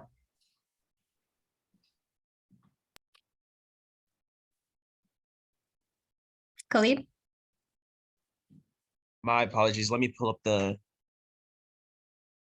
Okay, and while he's doing that, the final item on the agenda is our old business too. And I just wanted to note that, and I can open up to Michael as soon as we take this vote, but I've received some input via email and it's all been positive. So I haven't heard anyone disagreeing with it. And we can talk about that next, but hopefully we can vote on that as well. Okay, members, I'll call you by last name, alphabetical order. Diane Collier, Yes. Jessica Elliott, Yes. David Giordano, Yes. Jewel Jones, Yes. Connie Lee, Yes. Malik McCullough. Malik? He's muted. I asked him to mute. Yes, I apologize, y'all, but yes. Okay. Natasha Rodriguez, Yes. Michelle Wilshire Clement. Absolutely. Motion passed unanimously. Thank you, Khalid. And then, so Michael, I would just ask if you have any comments or final feedback before we go ahead and take a vote on your renaming. Thank you so much for lasting our entire meeting for this. I'm so sorry. Man. He was sleeping. Is this typical, by the way?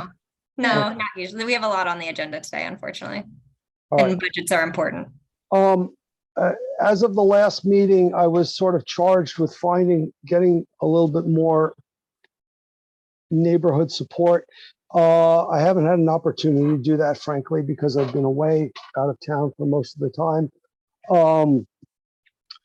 If you guys are willing to take a vote on it now, I'm happy to entertain that. If you want me to go out and find some more, get some signatures or whatever have you, I'm happy to do that as well. So I'll just leave it there.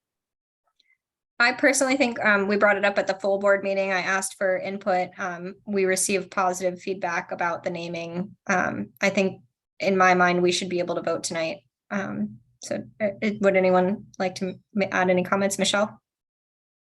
I just thought it was kind of cool because I've been hearing about alligators in the sewers, and just to get that bit of history, I had to go to that park that has yet to get a name and just check it out, because it's like, wow, it's in my neighborhood that started out. And I just thought a lot of people would just like to go and find. So many people have heard that legend, and some myths are true. So I just think it's kind of cool. And I really appreciated your presentation. Thank you. Great. Well, seeing no other hands, would anyone like to make a motion? May I?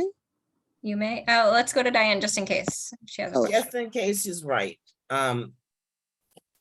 My position is that I really do feel I need to hear from the people who are going to be around this, wherever renaming, whether it's in the park or whether it's a plaque. I feel very strongly about it. That's the way I've always felt on the board about it. So in taking the vote tonight, because I don't have enough information, I will abstain. Okay, and just for clarity, I know Debbie Quinones went around and got input from people, and there was a wide range of things. So there was no consensus on any one thing. And Malik, did you, we had talked about it as well. I'm wondering if you talked to anyone there. Say that again, I'm sorry.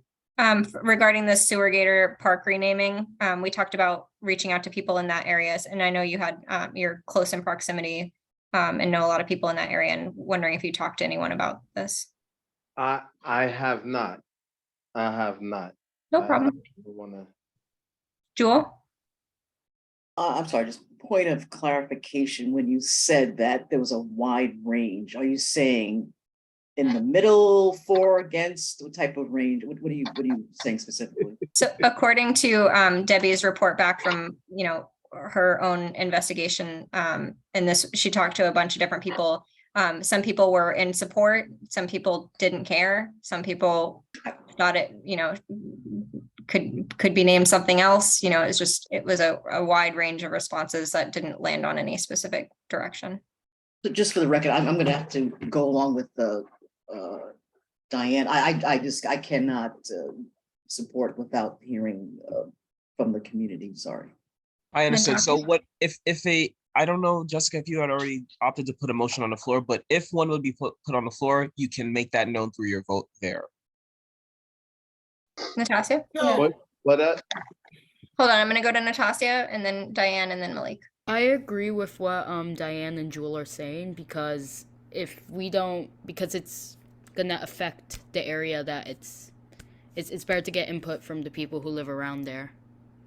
Like thorough input, not just like a little say. I remember last meeting, Mr. I'm so sorry, I'm gonna mispronounce your name. It's all right. Michonne. I remember you said that you had a survey just in general, but I would like to see a more specific one for like our area where the where we're gonna be renaming this park. And if it were to happen. Yeah, and just to note, he did reach out to the community board office to help share that survey with the right people. And I think, the amount of work that the staff does and us all being volunteers that didn't get fully followed through with in the last few days.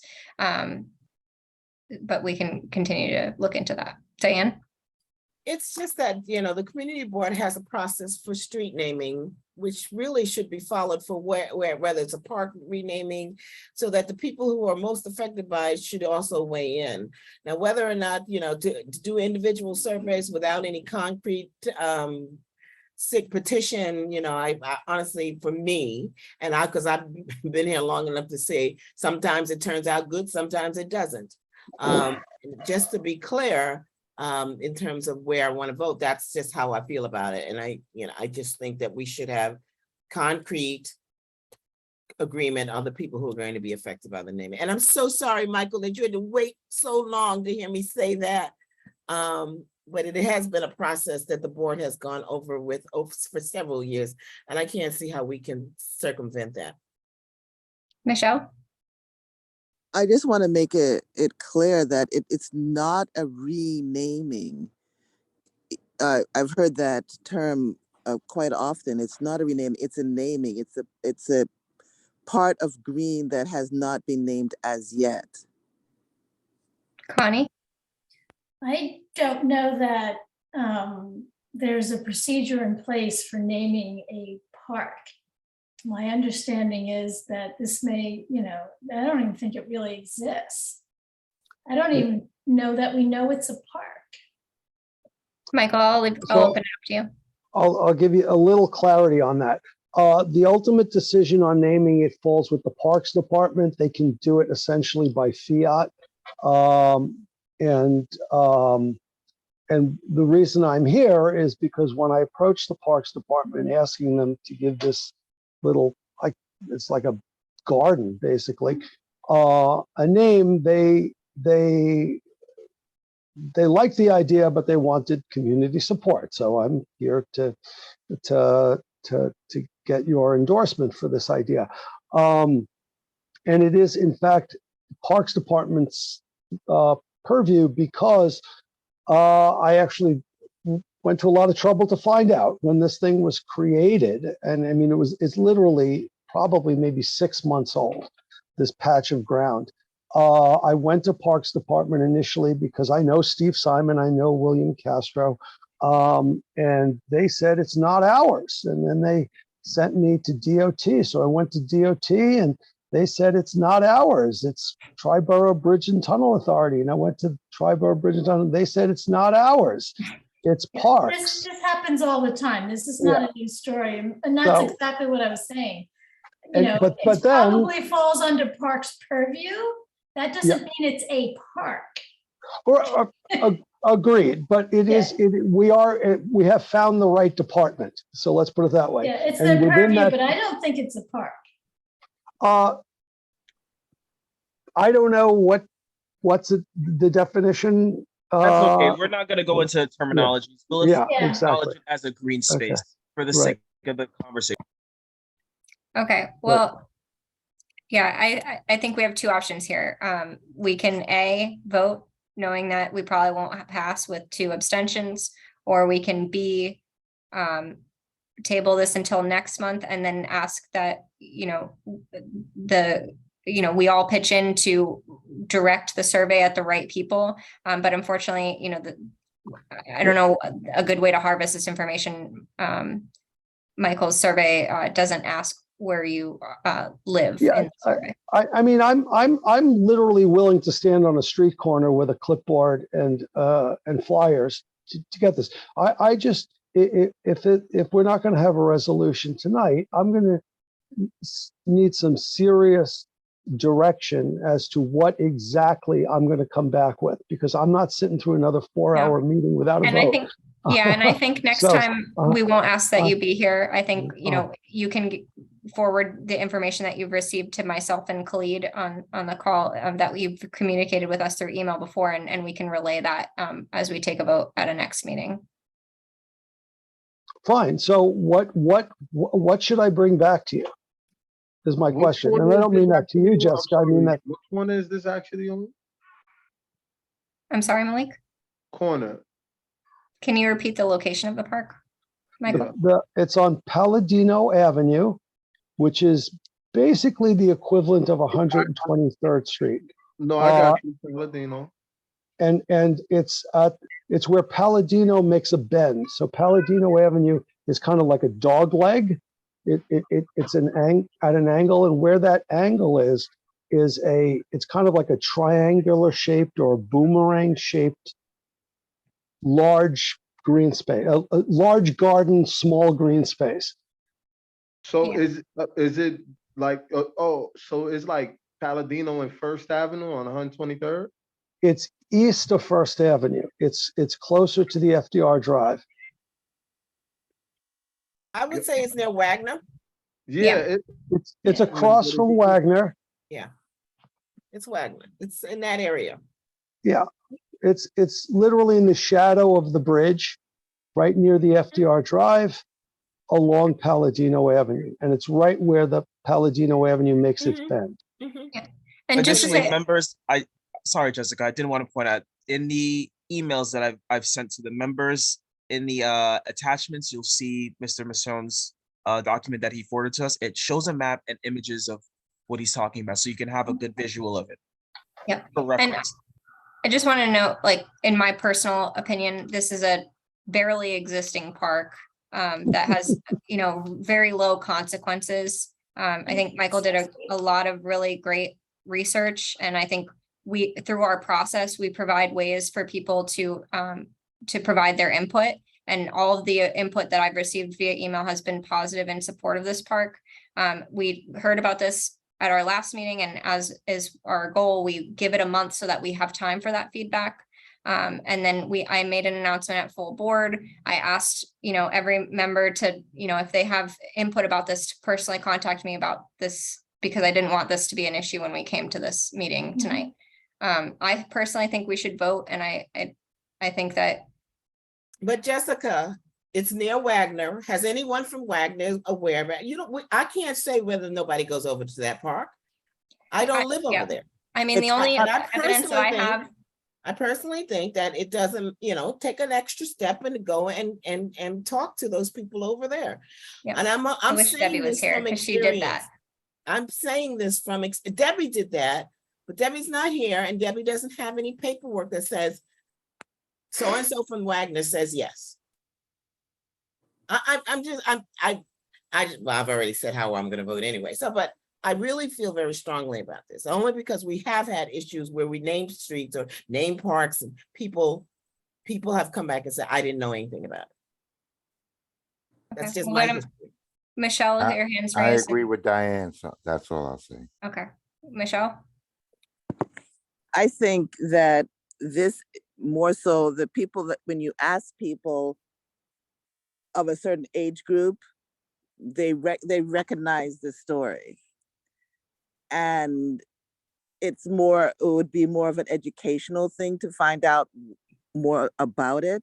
But if you just ask a younger age group, they'll be like, well, we don't know.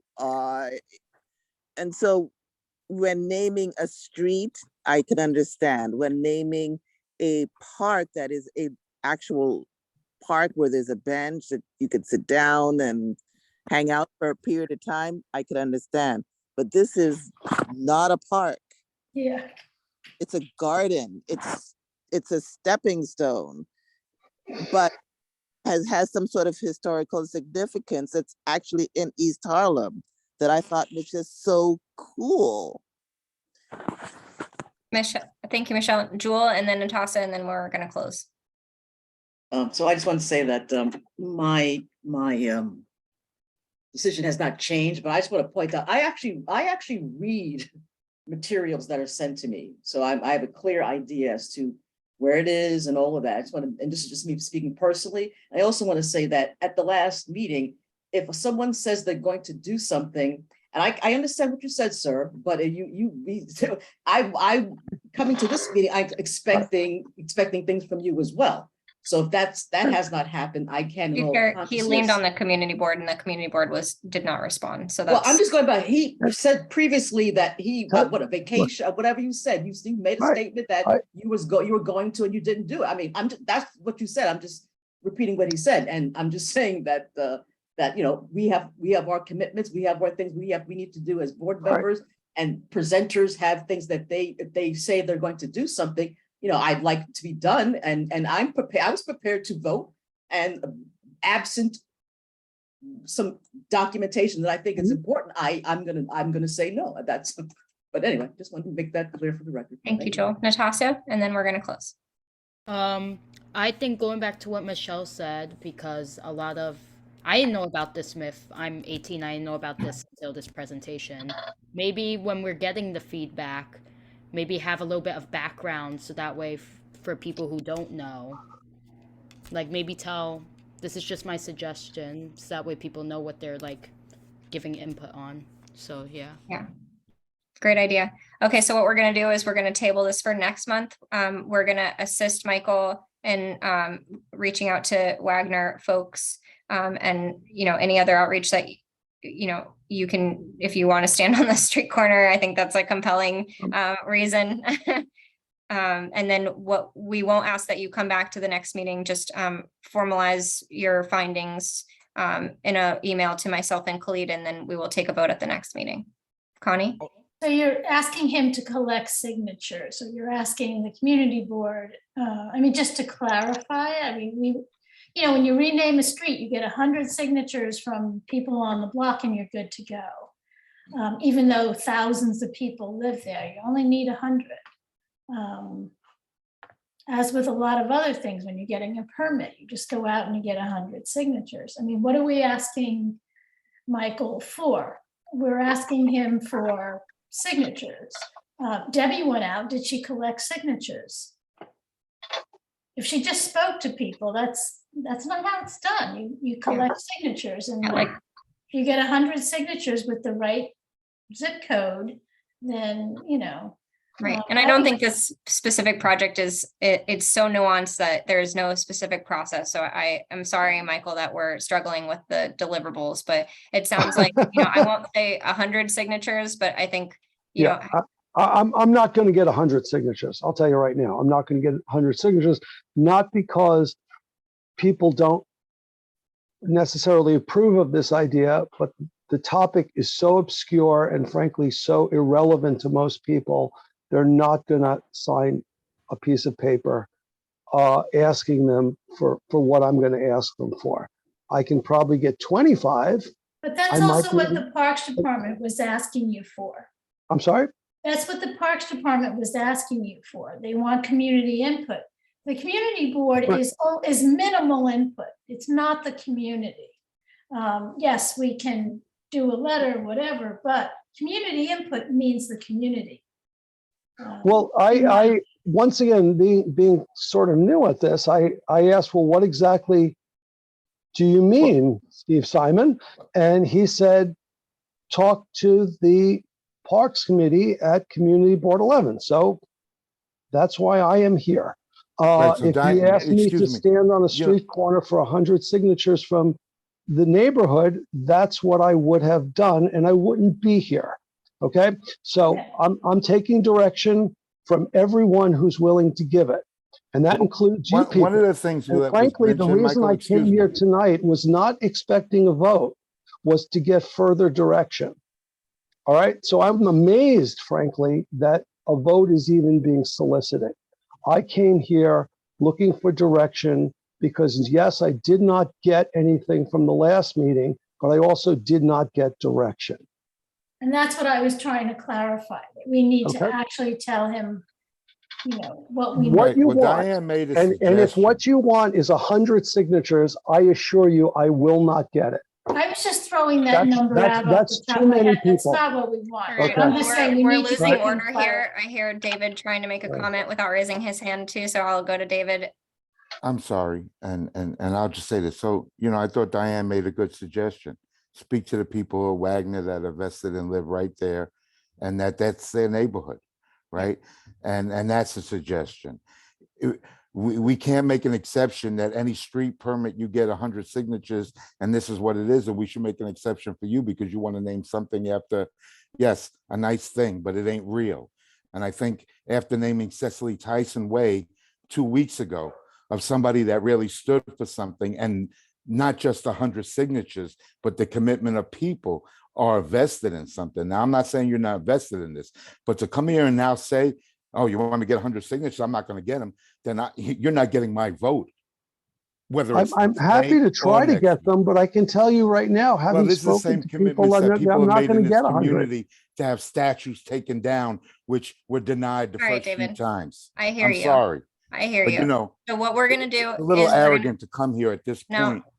I and understand make these everyone's comments to frustration. us. Everyone's frustrated because there's no process, and that's just what we're faced with here. So I'm sorry that there's no process. I'm sorry that we as a committee are going through this and that Michael is going through this. I think what would be responsible is that we have input from Wagner, whatever amount that you can get. I don't think that we should set a number. I think that people generally don't want to talk to people on the street anyway. So I think whatever input you can get from Wagner residents in support of this, or non-support of this, would be helpful for us to know as a committee. And we on our end will reach out to Wagner folk and represent like leadership in those housing complexes to do the same. So we'll meet in the middle and go from there. Okay. Just some last direction. The community board should know who the TA president is of Wagner, and that would be a good way to start. Exactly. So what we'll do, Michael, is we'll send you the email address of the TA president for Wagner, and we can all reach out to them. And if you want to get input from passerbys on the street too, that's fine. But we're really concerned about the Wagner residents in specific. So we'll pass along that information to you, and we will ask that you pass along any information that you get in response to us via email before the next meeting. Thanks. All right. Thank you, everyone. If there are no further business, we will adjourn. Great. All right. Thank you, everyone. Appreciate the great meeting. Have a good night. Good night. We got to call the roll one more time, or are we good?